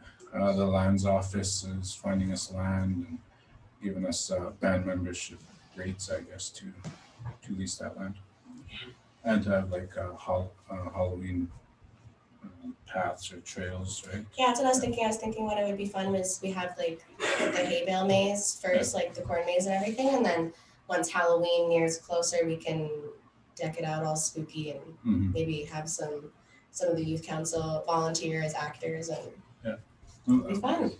Yeah, it'll be super fun. Chief, you got any questions? I just wanted, Mia, who's your grandpa? Some of them don't know who Mia Buckles is. My grandpa is Dennis Buckles and my grandma's Kathy Buckles. There you go. Stern family right there. Yeah, say no more. Mia, how does a youth that's listening or a parent of a youth, how do they sign up? How do they get more information? Well, right now, once we do the re-elections, we will have a sign-up sheet. We actually have a bulletin board at the school that we are in the midst of preparing and getting set up with pictures and upcoming events and all that kind of stuff, and we will have a sign-up sheet. We do have spots open right now. We're actually I guess you could say understaffed. We're supposed to have 12 members, but right now I believe we only have 6. So we are looking to include more people in the youth council, and I don't think that we'll be doing our re-election until probably the beginning of next school year, because one of our youth council members will be leaving in August. So she wants to actually stay on the council until she can't anymore. So we'll do the re-elections, and if new people come on, they can be re-elected, or yeah. Well, in 15 years, when you're an elected councillor or chief, you're going to look at this video you sat here as a youth. Oh my God. Don't scare me. Well, thank you, Mia. If there's nothing else. No, I think that's Okay. Angie has a There's comment. a comment. Please keep in mind we need to include our early years children, ages 8 to 12. And ways to incorporate interaction of our older youth with our younger ones as role models. Yeah, for sure. We actually did we did the survey out to the high schoolers first. I believe we actually did it as low as 8th grade to 12th. And then we wanted to figure out a way to make it a little bit more child friendly for the surveys to include the younger groups. And then I've also talked to education about different educational ideas for the younger kids, and the youth council ages that we accept is 12 to 21. Okay. So good. And those are just comments online. I just want to make sure we have them. All right. Well, thank you very much. Thank you. John, any final comments from Councillor John? No, I just wanted to add that I'm working on a men's group, like Damon said, to just bring more awareness, I guess, more involvement from our men that seem to be forgotten. Oh, yeah, that was one thing. Ones that are. I was working with Councillor Damon for the Urban Youth. no, the hunting program. Oh. We actually took place in writing the letter and everything. Yeah. Good. He spoke about that earlier too. Did he? Yeah. Cool. Yeah. All right. Thank you, guys. Okay. Thank you, Mia. Yeah, and that's it. I just want to mention that I want to start looking into taxation. Okay, bye. Mic drop. Just really quickly before you go, I wanted to talk about taxation. It's a swear word to some, it's an opportunity to others, but under treaty, we're tax exempt from the Canadian perspective of taxation with our land, with our store, with our employees, with our future development on our lands. There's a tax-based opportunity where it would be a Cowessess First Nation tax or whatever we call it, community investment, and it would replace the GST. So it's not like there's going to be an additional tax, and the tax that the citizens pay, we could have a structure maybe where they get it back before Christmas for that year, and we'll keep the non-citizens tax, and it would increase. I think in 2018 there was a research done, just a quick one. It would increase our budgets to $800,000 right now if we were to implement it. So definitely, I know that's something you've been talking about. Yeah. No, I think it'll help. We do need to adapt if we don't want to depend on ISK funding, and we want to, in the end goal of self-government. And it goes to self-government. So there's definitely a mic drop, and we won't put it on our pamphlets because I don't know if we'll get reelected talking taxation. Okay. Thank you, John. Keep up the good work. All right. So I'm going to call in the bull of the council here, the sheriff. We all stand when he walks in the room. He's right. Councillor Malcolm. Councillor Malcolm has saved us from bats in this room before. Has never late. Looks at his watch when we're walking in 10 minutes late. So good evening, Councillor Malcolm. Any pre-conversation before I bring up your slides? Yeah, good evening all. It's a hard time right now, everybody's on Zoom, and I'm sure there's some that would like to be in the meeting, but this technology is pretty hard for some still, and it is for myself too. But I'd like to thank you all for coming in on the meeting, and I just want to say that, when it comes to work and stuff, program director is pretty well covered everything, so have a good evening. No, that's good. You supported what they did. That's it. Yeah, you approved what they did. And if you remember seeing Johnny there, his beard, that's how long mine was when I first got elected. And so hopefully his could get this long. I recall in that timeline, I think 86 was your first term or something. So that's 2.5 decades. Yeah, but anyway, that's good. It's great to be here, and I'll always be here for the First Nation, and my decisions are always thought through careful. Sometimes I just sit there and I think the chief might think I'm sleeping or something, but before I say something, I kind of move everything around. With that, we'll carry on with my my iho here. We have to let people know of Cowessess, and you see the sign up there. We have one at every entrance except the one by Lawson's. We don't have one there, but the 4 directions, we do have them up. So, it's great to see as you're pulling into our homelands here that you are on Cowessess. Hi. And another thing, I put that $10 word in there, beautification. Oh yeah, the beautification there, that's a big word, I would have just said beautiful. But anyway, that'll work. I do a lot of work, around the, like you see the beach area there, you know, we're looking at improving that this summer. And we're putting in docks or piers, whatever people understand them by. But and those little floaty things that go in the water to keep you from going too far. But the chief don't want to dive down and pound the post in right now. So I'm still working on that. But yeah, it's gonna look good down there, you know. So you bring your families down there this summer, and you'll see how much it's improved.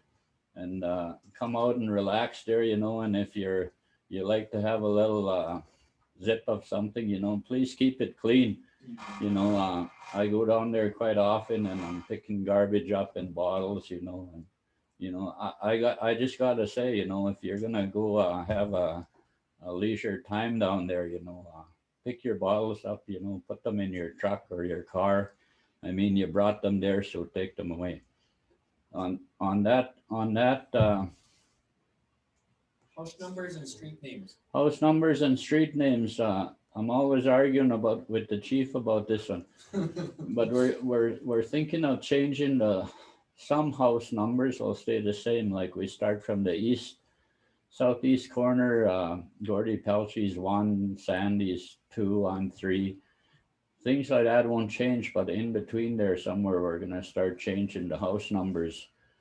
So it's just for better finding it when there's emergency calls made. And so we're discussing that. My idea was to, you know, like change them. We'll have 3 number ones. Well, I'm always number 1, but yeah, that's in discussion. We'll be changing those numbers shortly here, hopefully, once we figure out what we're gonna do. And the chief quits arguing with me. But that's the good thing. You know, we could sit there and argue and disagree, but in the end of the day, we're still one government. And what else? Oh, and then we did a lot of work on the graveyard. It was all rough, and we got Chimo Construction to come in last summer, and that's Chimo, eh? Yeah, Chimo. Yeah, Chimo's. Yeah, come in last summer and level it out and pull up the stones that were under the ground. You know, there's a lot of them, couple inches under that he found, and he relined them with gravel and laid them back down. You know, and we kind of got in a little bit trouble here and there over stuff that was taken, but if it ain't working, it shouldn't be there. That's my opinion. So, you know, live with it. Other than that, throughout the summer, yeah, we got the fire department. They're doing good. The volunteer firefighters. We got a new guy there. Carrie Desjardins is kind of the main guy in the fire station now. So that's working out good, you know. And I got to give a lot of thanks for the security workers. Kevin Lara, he started, and you know, this spring we had a lot of trouble with bears, and we're still having that trouble. But a few years back, last year, we used to catch them, and the game wardens would come and put them to sleep, and we didn't see that as an option. So this year, when they're caught, we moved 4 bears now to Duck Mountain. Duck Mountain. Yeah, so they're being relocated rather than put to sleep, which is good. What else we got? You're a trustee. Oh yeah, I sit on the trustee board, you know, and I give my opinions there too. But Beagle Barry is chairman, and he does a heck of a job as chairman. I just Lloyd retired, so we appointed Barry as chairman. He's got a lot of experience in the TLE department.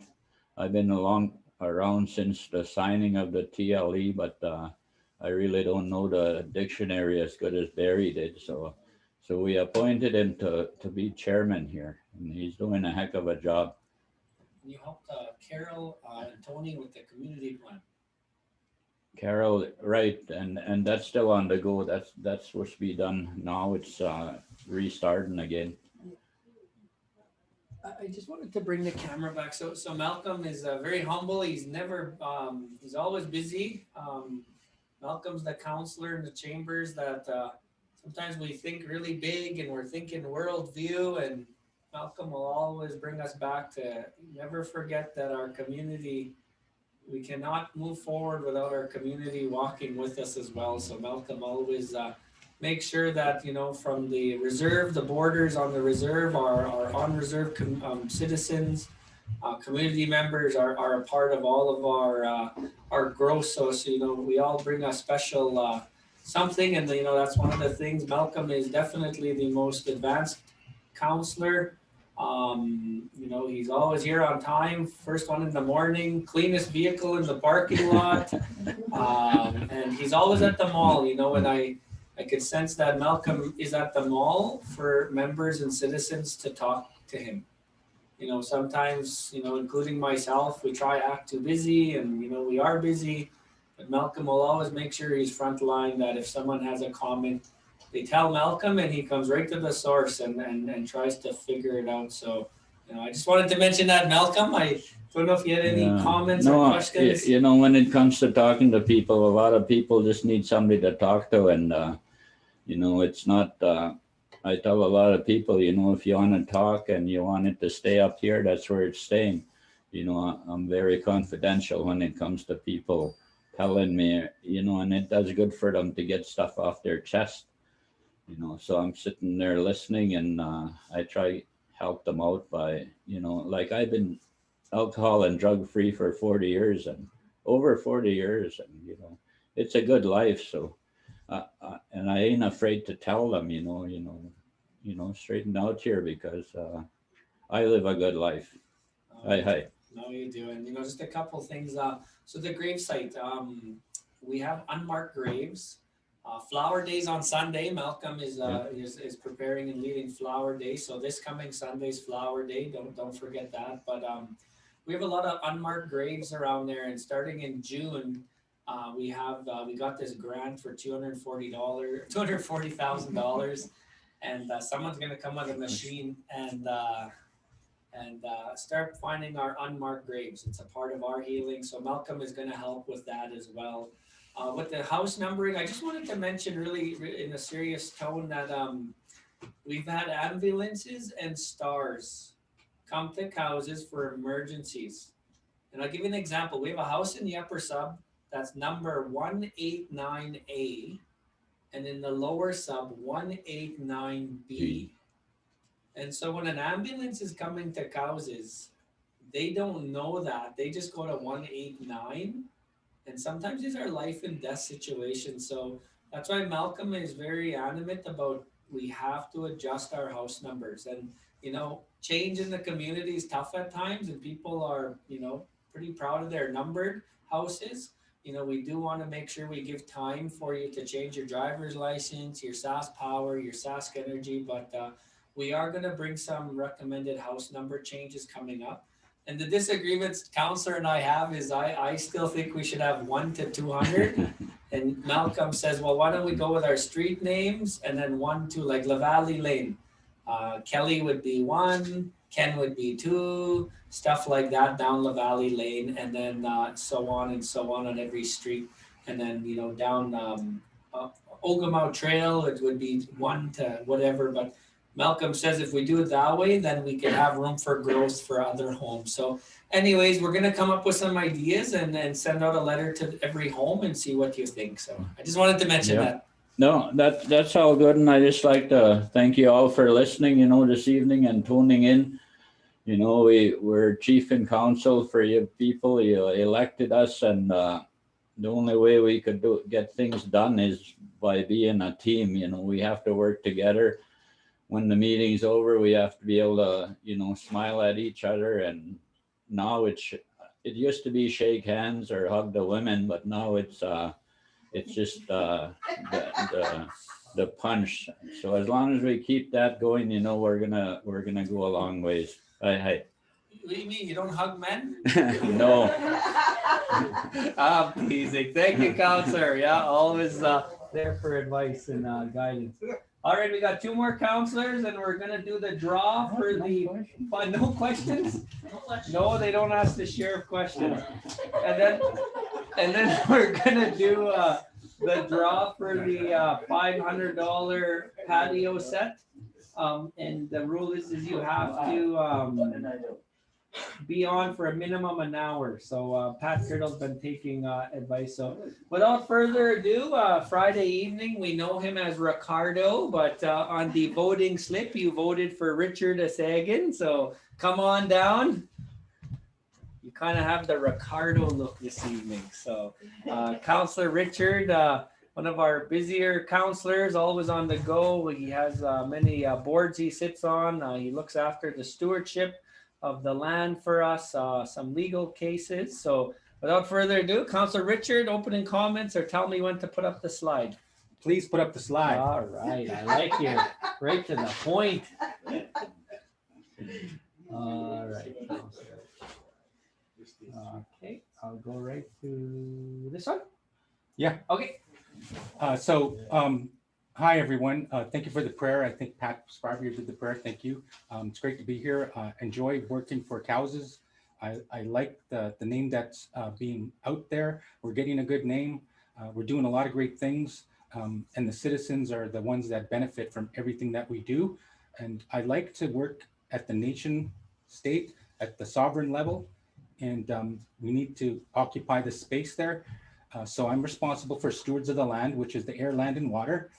And that means I'm responsible for duty to consult and duty to accommodate, which is a very, it's a wide open process, but we're kind of narrowing it down, and we're going to prescribe and provide some good advice for the nation and whatever it does. Next. One of the current, I cut my presentation down. It used to be like 23, 26 slides. So I'm just going to hit some of the highlights, and I do work on a lot of things. So, but just to give you guys an idea of what's going on, there's the Crooked Lake Dam here at the Crooked Lake, at the end of the Crooked Lake at the east side. That's been built in 1937, I believe, and it needs to be replaced. But we have a 2011 flood claim. So I'll just go through this, is that the Saskatchewan Water Security Agency and Cowessess First Nations, we're in an official duty to consult process, and that was initiated last August of last summer. And it was supposed to have ended on November 10th, but we don't prescribe to any timelines. We just need to get it done and work for the interests of the nation of Cowessess. And we've been in kind of, I guess, informal conversations with the Saskatchewan government since 2015. So at that time, they proposed 3 options for the replacement, and they chose option 2. We're not opposed to option 2, but what it does is it places the structure off of Cowessess land, and our position is that the structure itself must touch the southern portion, the south end of Cowessess, so that we have a say in the management of water. If they remove that from our lands, we will not give consensus. We will not agree to that. So the flood claim agreement of 2011 states that the structure, which is described as the works, must be replaced at the same or approximate location. And until they acknowledge that, we're not going to move forward. But Cowessess First Nations position is if the structure is to be placed away from the same or approximate location, Cowessess must be in possession of those lands adjacent to the new location. And so I believe that's what Saskatchewan is working on right now. They need to accommodate us.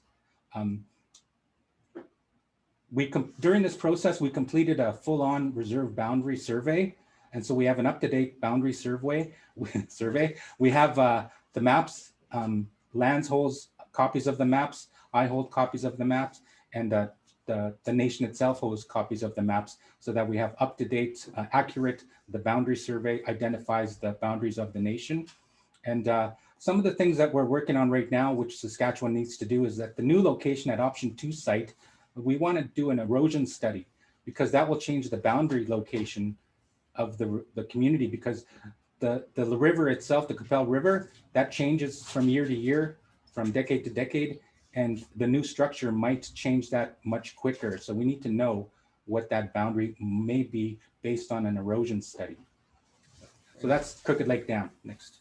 We'll talk about more of this at the end. Yeah. through your slides first. So Cowessess First Nations will continue to assert the reference to the signed and citizen ratified 2011 flood claim agreement. In the context of the 2011 flood claim, the clauses 20 and 21 of the easement agreement dealing with restrictions on rights, clause 20 shall have no application to those works located on the easement lands on the effective date. So this is ratified by the citizens, and or the replacement or the renovation, construction, or reconstruction of those works, which is the dam, in the same or approximate location of the existing works in order to accommodate the replacement, renovation, construction, or reconstruction of the works. So that's directly from our flood claim agreement. So that's what we stand on. We know that the structure needs to be replaced, and we support that. With option 2, it's not stated here, what they want to do is put a fishway there.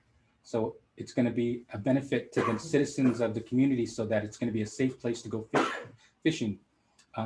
So continuing on, subject to clause 21, the rights hereby granted do not include the rights to place upon the easement lands any structure, building, warehouse, storage facilities, or any permanent improvement. So unless we give them permission, they can't do any other work there. The easement only gives them the permission to operate the structure. Further, clause 57 of the easement agreement also restricted any amendments to the agreement as only being allowed to take place by Canada with the consent of the First Nations and the easement holder. In this regard, clause 57 provides as follows. The agreement may only be amended by instrument in writing executed by Canada with the consent of the First Nations by the Band Council resolution and easement holder. So it has to be agreed upon, and we don't agree to any of that until we get What we want. Yeah, what we want. So that's been going on since 2015. It's a continuous work in progress. I don't see any light at the end of the tunnel. A couple of years ago, they wanted to start building the replacement structure, and we're just still in the middle of trying to have that land turned over to us. Malcolm has been very tough as the sheriff and stated that you can't build that structure until we get the land. That's right. So good on Malcolm. His tone is a little more tough though. Yeah, how you said it. I'm too nice about it. So one of the other things that I work on is the International Joint Commission. They do a Souris River water study. So there's a Souris River basin that transcends the boundary of Canada and the US. And the 1909 treaty between Canada and the United States kind of outlines the relationship of this. So they're responsible for the water basins overlapping all the international boundaries. So there's many water basins that transcend the international boundary. And the Souris River Water Study Board is put in place to study the effects of flow and basic water management. And so the water issues about drought and flood and chemicals, erosion, control structure effects, I learn a lot from there, and I bring that to the nation, and that helps me with the control structure replacement here. So there's a lot of issues that I learned from, and Cowessess as the nation benefits from that. They're trying to develop an Indigenous advisory committee, and I've helped them do that. There is no committee just yet, but they want to build one, and that just basically, we presented to an international audience on First Nations engagement, and that helped them find a conversation about how that's going to come about.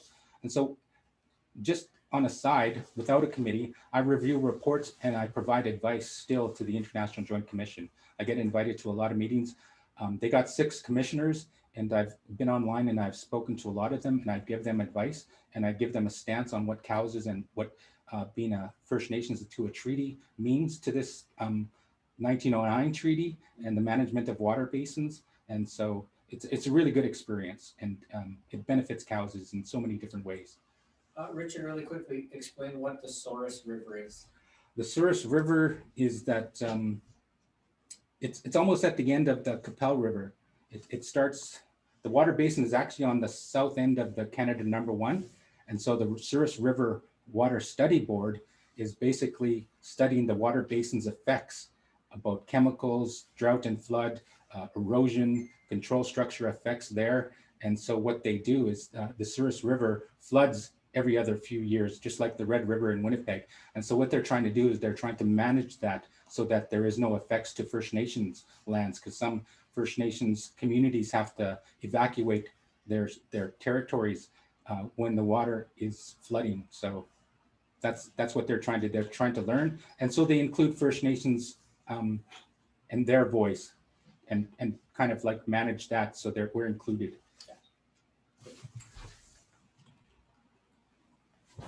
Land claims is one of my portfolios that I manage. So we are on the 1907 claim, currently in negotiations with Canada to settle. That was accepted by Canada, and Chief had presented very well on that subject. What I've been working on as well is a treaty benefits claim. Councillor Pat Sparvia calls it the pigs and whistles, but it's not pigs and whistles, it's cows and plows. I can't believe you called it that online. We had a good laugh at the council meeting when she called it pigs and whistles. But treaty benefits claim, it's part of the benefits of the treaty when we signed on to Treaty 4. I'm going to get slapped here. Sorry, I'm serious talk. Okay, we're serious. So there's only 2 phases of research, and we're actually currently in phase 2. And I believe that it's going to be wrapped up in the fall. So by Christmas, we're going to make a determination to see if it's a valid claim. The mismanagement of funds claim is also a smaller claim, but still there was a trust fund set up for the nation, all nations in Canada that signed the treaty.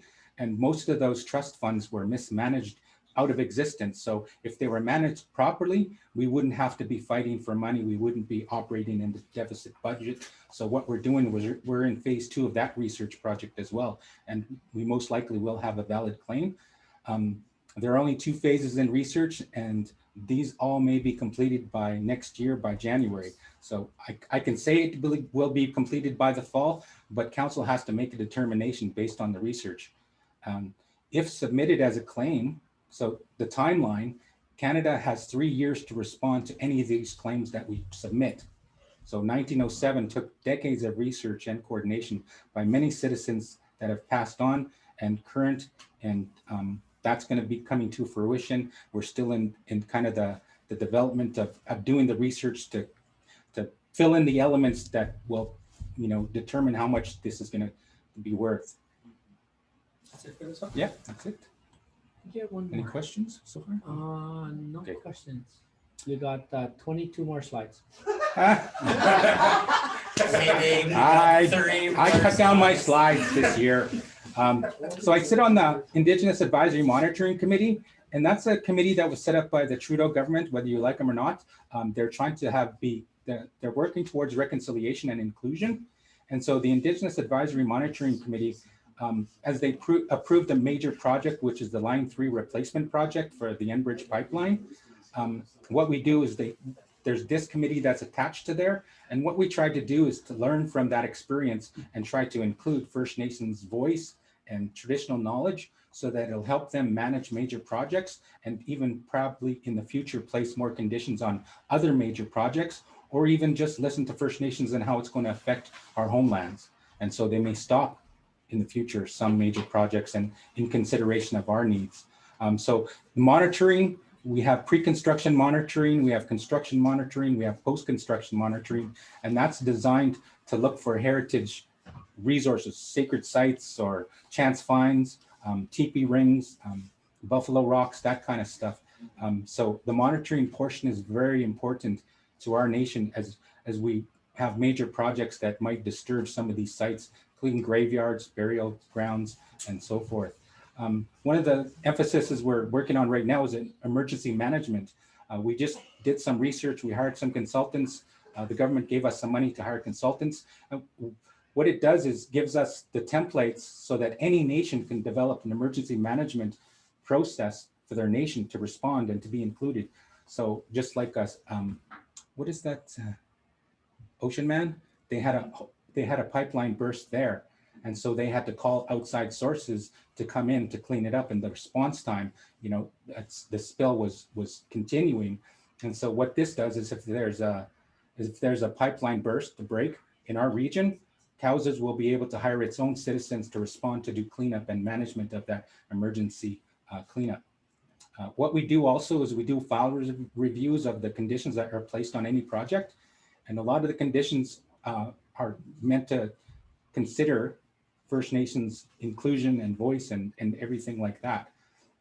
But the other thing too is that this committee in conjunction with the Canadian Energy Regulator, we want to build capacity within First Nations so that we have our own monitors, we can hire our own monitors, our own emergency management response teams. And we also want to just make sure that we have the plans in place to be on call to respond to these things. So capacity building within our citizenry so that we can hire our own citizens to go out and do that. The socioeconomic participation in some of these major projects, as you know, the Trans Mountain Pipeline, there's a bid by a First Nations group to actually own that pipeline. And so that's how we're getting involved. There are some nations during the Line 3 replacement that have gotten major primary contracting bids and awards. And some of those nations have pulled millions of dollars into their nation. And so that's why we're involved in this, trying to find and get a wedge in there. So places, companies like our Cowessess driver can participate and build, be part of major projects, and we can profit from that as well. And it basically comes down to First Nations input, and that input gives advice to government and how they can restructure their approach to dealing with First Nations in inclusion and reconciliation. So that's just really quickly, Richard, two things on here. So Richard's very humble about it, but Richard's one of the major leaders in IAMC, and one of the things is you have direct link to the Minister of Natural Resources. So if something happens, Councillor Richard sits on this committee, which has a direct to Minister of Natural Resources. I think it's Oregon right now. And so, you know, Cowessess is known as one that asks a lot of questions. And then secondly, you took some elders, elders, correct me if I'm wrong, yes. You took some elders. Denison Leona when they were bringing the Line 3 through, and they got to actually see what Line 3 was. Mm-hmm. So that's some of the things Richard's been doing with IAMC. So there's the International Joint Commission, still the importance of water knowledge into management boards, study boards, and in particular to agencies is inclusive of the way water is affecting First Nations, and having a voice where there has not been a voice is crucial and vital to inclusion and reconciliation. I just wanted to come back to that because we have a voice, we have water is life, and water is very important to us. We have a top-notch drinking water system here in Cowessess. And so we have access to influencing regulations and legislation, and they have to accommodate First Nations, and that's where this trend is moving towards. So, very good. And that includes the Hatfield Aquifer. Yeah, the Hatfield Aquifer, all that kind of stuff. Just to touch on some of the things, I cut my presentation down. So I did participate in the Child and Family Services Coordination Agreement. That's complete. 1907 specific claims negotiations, that's ongoing. COVID Task Force, that's ongoing. The International Joint Commission, that's ongoing. Indigenous Advisory Monitoring Committee, that is ongoing. Our duty to consult for the Crooked Lake Dam, that is continuing. I'm now on the Ventures Board, and that's a new addition to my workday. And I love learning and I like experiencing, and I look forward to the day when Cowessess is part of the economic structure of Saskatchewan and Canada. Some of the things that I've been participating in recently is the species at risk. The AFN is starting to focus on species at risk, and that's going to help out the nation too, because fishing at Crooked Lake it's got to be healthy, and we've got to find ways to support that health. The class action lawsuits that are going on is the Day School and Day Scholar. In 2020, the Day School students have been receiving settlements, and so that I get about 2 calls a week regarding that. Sometimes when I'm driving and I just remember that somebody called me and I totally forgot to write it down because I was driving. So if you remember that, give me a call. The Day Scholar class action lawsuit will be going to court this year. So that may be a few years away from being settled. So if you have questions about that, give me a call. But if I'm driving, don't expect me to remember anything. Drinking water class action lawsuit. We're at a point where we're going to opt in, hopefully, and I think there's the deadline by June 5th. So Cowessess is looking into that matter, and this is a benefit to the nation itself as a whole, but also to citizens that have had no access to proper drinking water. So there's another benefit coming down the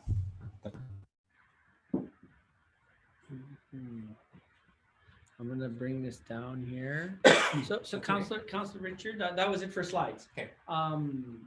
So there's a difference between day school and day scholar. So we're currently dealing with the day school applications, and their end date is next year, I believe. And then what Councillor Richard's working on is there's another legal case in Canada called day scholar. Are you able at this time to explain the difference between the two? Because I'm not yet. I'm still Well, trying day school through Schedule K, there was a day school here up by the band office. There was an old school here. There's the CCEC, a separate building down below. There was the Bannock School, I think was mostly a Métis school. But there was 3 schools on Cowessess that were day schools. So they were just like separate schools like CCEC. So that's the day school class action lawsuit which you can apply for. And some people get confused with day scholar, which is the residential school where when kids went to residential school, they were not included in the settlement process because they lived at home and went to school during the day. So that's the difference. Okay. Hang on, I see, is that Ken on there? Tun. Hi, Ken, good to see you. Yes. I have a story about Tun. So when I met up with him, he didn't know that I knew his nickname Tun. So people are saying, what are you calling him Tun for? But I said, well, he was the best man at my dad's wedding. And so I went and talked to him and I said, hey, you were the best man at my dad's wedding. And so I thought, I don't know who your dad is, but you were the best man at my dad's wedding. Oh, I know who your dad is. Must have been a good night for Yeah, Tun must have been if a he good doesn't night. remember that wedding. Yeah. Richard, back to the dam. I just wanted to finish off with Crooked Lake Dam. So, what do we want? I just wanted to mention that we're trying to make this simple. The dam is expired. Like, we just got to really realize that the dam erosion, it's starting to fall apart, and we have to make sure there's a good structure there. We're not saying no to the dam. We just have certain requirements we wanted. And what are those? The requirement is to have an adherence to the 2011 floodplain, because Canada will not allow us to give permission for option 2 unless they consider the easement agreement and the same and proximate location. And once we all come to an agreement, then and we're comfortable with it. So we don't oppose the fishway. We don't oppose the option 2. What we are opposed to is having the structure placed off of Cowessess. So that's what we want. Yeah, and so right now the proposed new dam is going to be 40 yards north of the current dam. So where some of the criddles are, that'll be the new dam. So what we're telling Saskatchewan is sell us that land between the new dam and the current dam for $1. We'll status it because we want to make sure the dam is touching Cowessess Reserve, the one side. That's what we want. Yes. Yeah. And so, the potash industry is dependent upon water. We don't want to be left out of the picture as far as decision-making is concerned. So we need to have a say in how that structure is operated. And so water is going to be very important in the future. And so we're standing our ground to have a say in the water issues in this province, and especially with Crooked Lake. Richard's the counselor that takes on more of the heavy projects, and he's too nice to say no. So that's why he really says when he's too busy. He is a really busy counselor. He takes on the ones of stewardship, which is really important to us, and does many other things. You have comments, Richard? Good job, good job, good job. So I don't see any questions. Thank you. Awesome. Okay, well, good job, counselor. Keep up the good work. I think you're Ricardo mode this evening. It's Friday. As we transition the best for last year, Counselor Denise, I just wanted to mention, I think we're in the most bachelor era of counselors ever on Cowessess. And speaking of female seeking male, we got Counselor Denise. Counselor Denise, this is her first term. Counselor Denise has been working with the nation. I don't want to age you, but I'll say a little over 2 decades, has played many roles and has come in gung-ho, taken the bull by the horns, learned quickly, and she plays many roles here with council. So the last presentation of the evening, without further ado, Counselor Denise, you want opening comments, or you want me to put your slide up? You can put my slide up. I can do my opening comments. First of all, I want to say good evening to the citizens that are online. I want to thank Pat for the beautiful opening prayer this afternoon.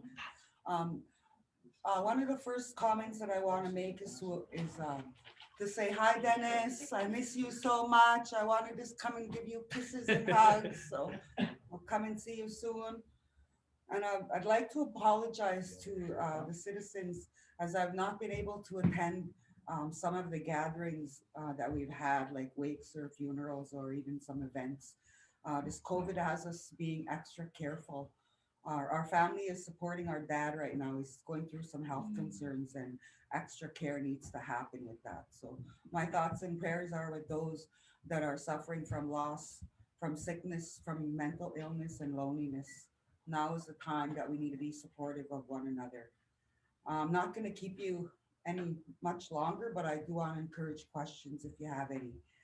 It's kind of hot in here right now. I think all the single counselors are throwing off heat.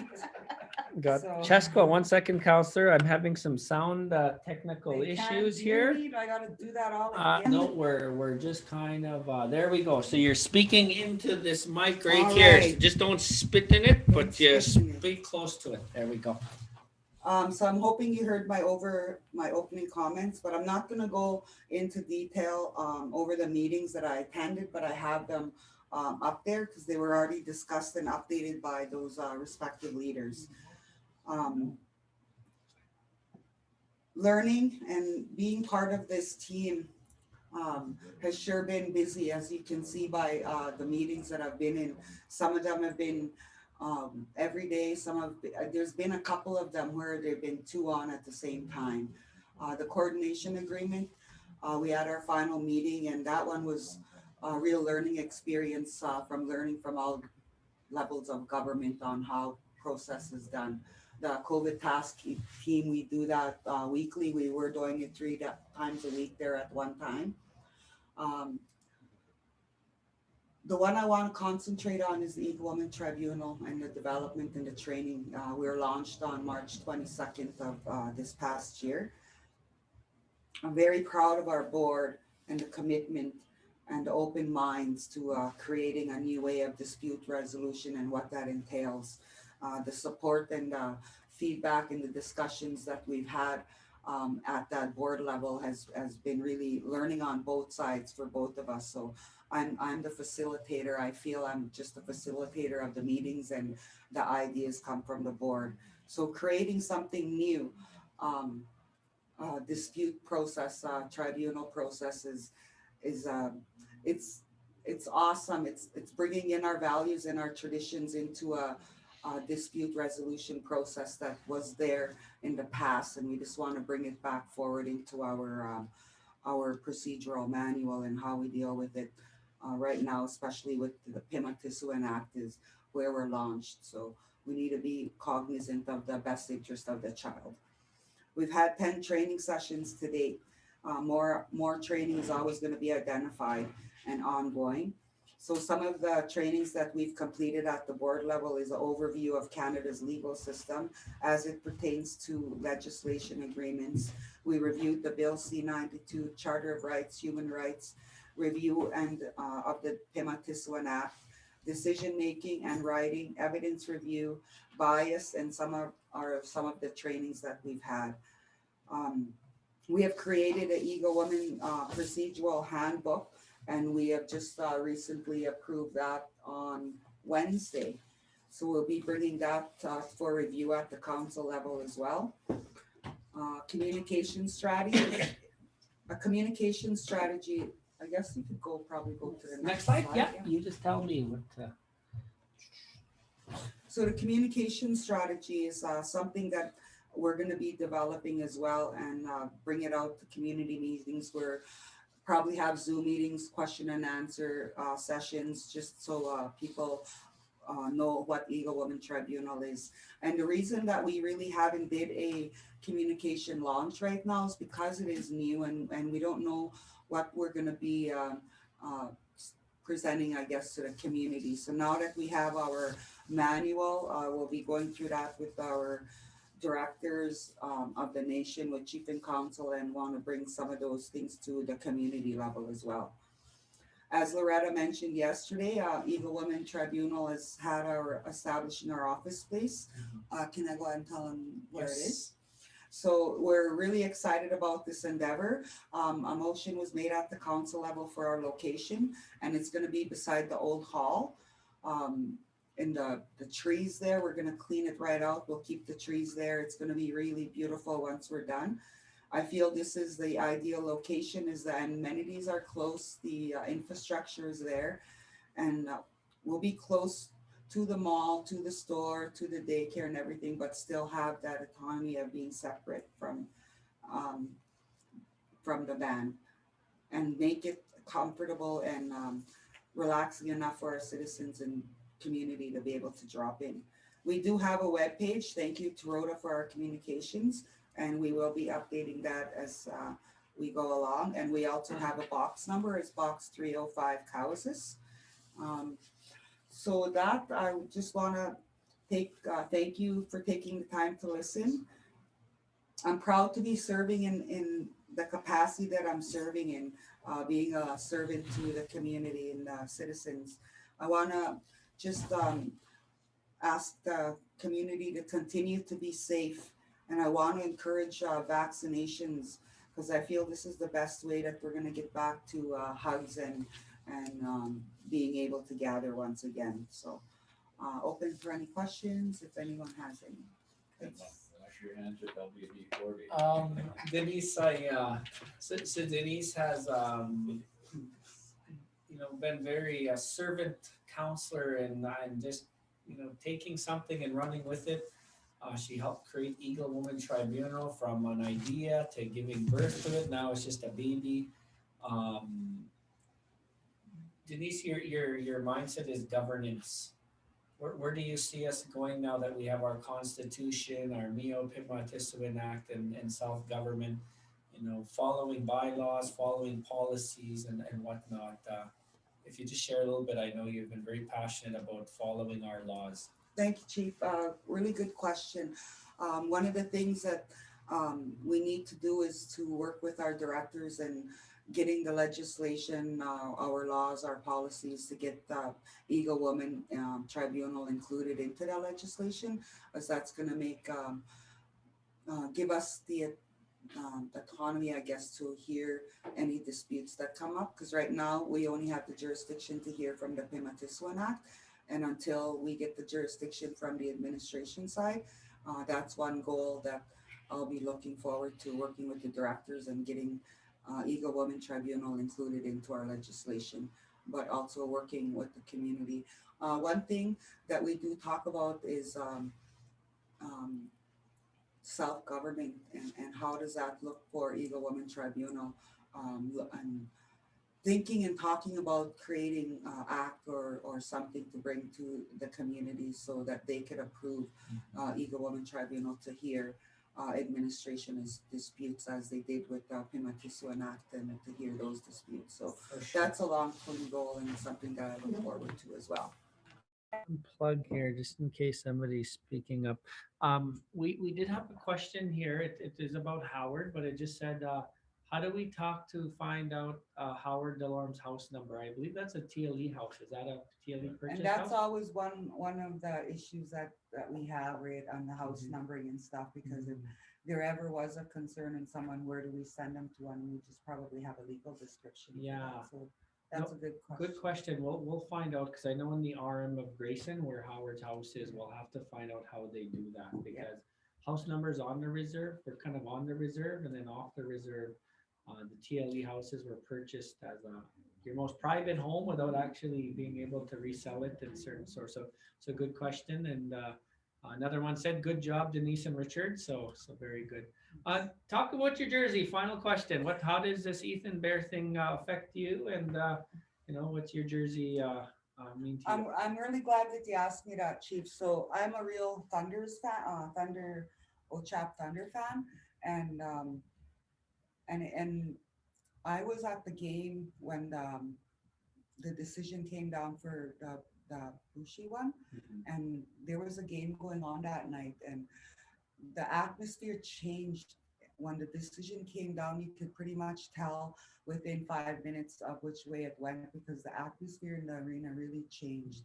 So racism is real, and even if it comes to our nation, we still feel it as fans, and it hurts. So I just want to, Leland Wasakase is my favorite hockey player, Nice. and I just want to give a shout out to him because he inspires me, and it's just nice to see these young guys playing hockey and not caring about enjoying the game, right? Yeah, So, no, thank for you sure. for that. Well, thank you, Denise. I don't see any other questions, so we'll start to wrap up our General Assembly. So thank you, Denise, again. Just going to start to close up here. Denise, you can't move because you're going to make the draw here right away.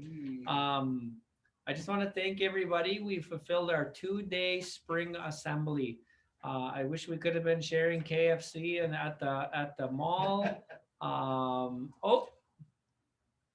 Just wondering,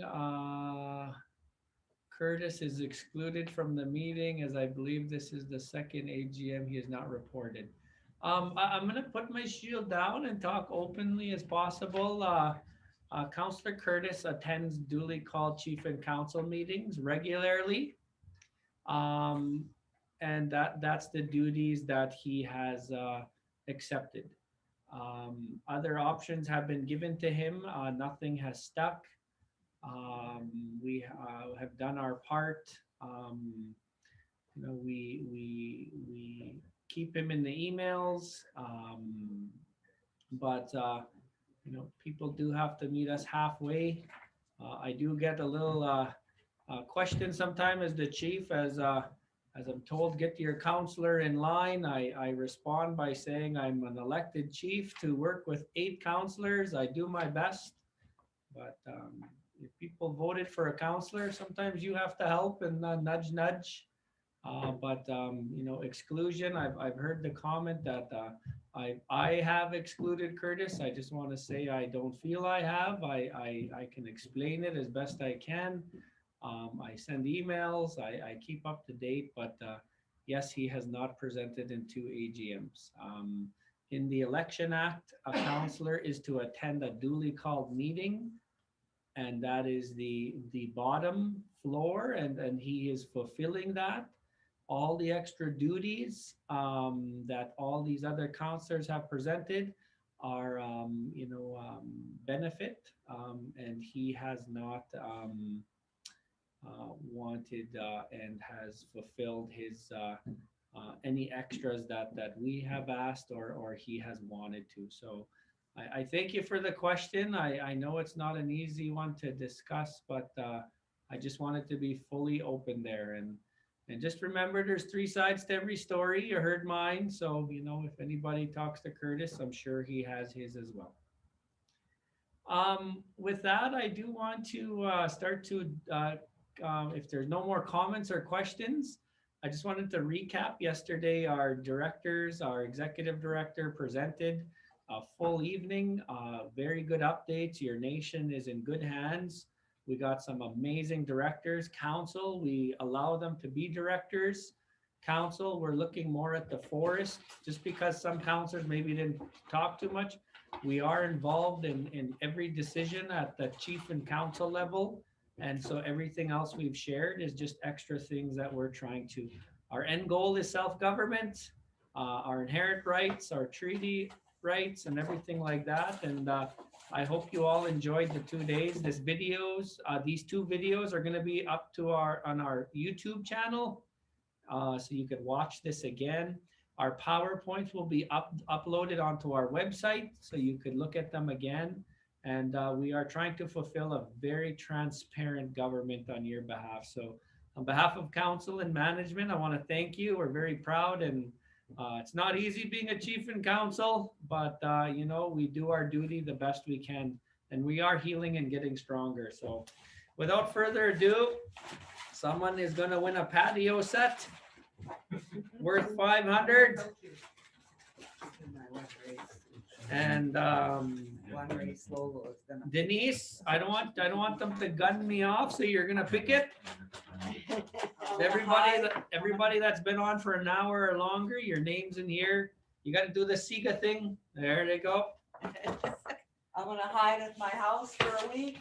No All one's gonna right. come and find me. Someone is going to win a $500 patio set. Open it. I don't want to touch it. Whew. Show them. Tell them. Jackie Nixon. Hey, Jackie Nixon in PA. I know Jackie Nixon. Nice. Congratulations, Jackie. We'll follow up. Checks in the mail, Jackie. Kidding. Well, thank you everybody for taking time to listen. And if there's any questions, your leadership, our contact information is out there. Contact the urban office, the administration office, and one day at a time we'll get stronger. So Nanaskaman, thank you very much.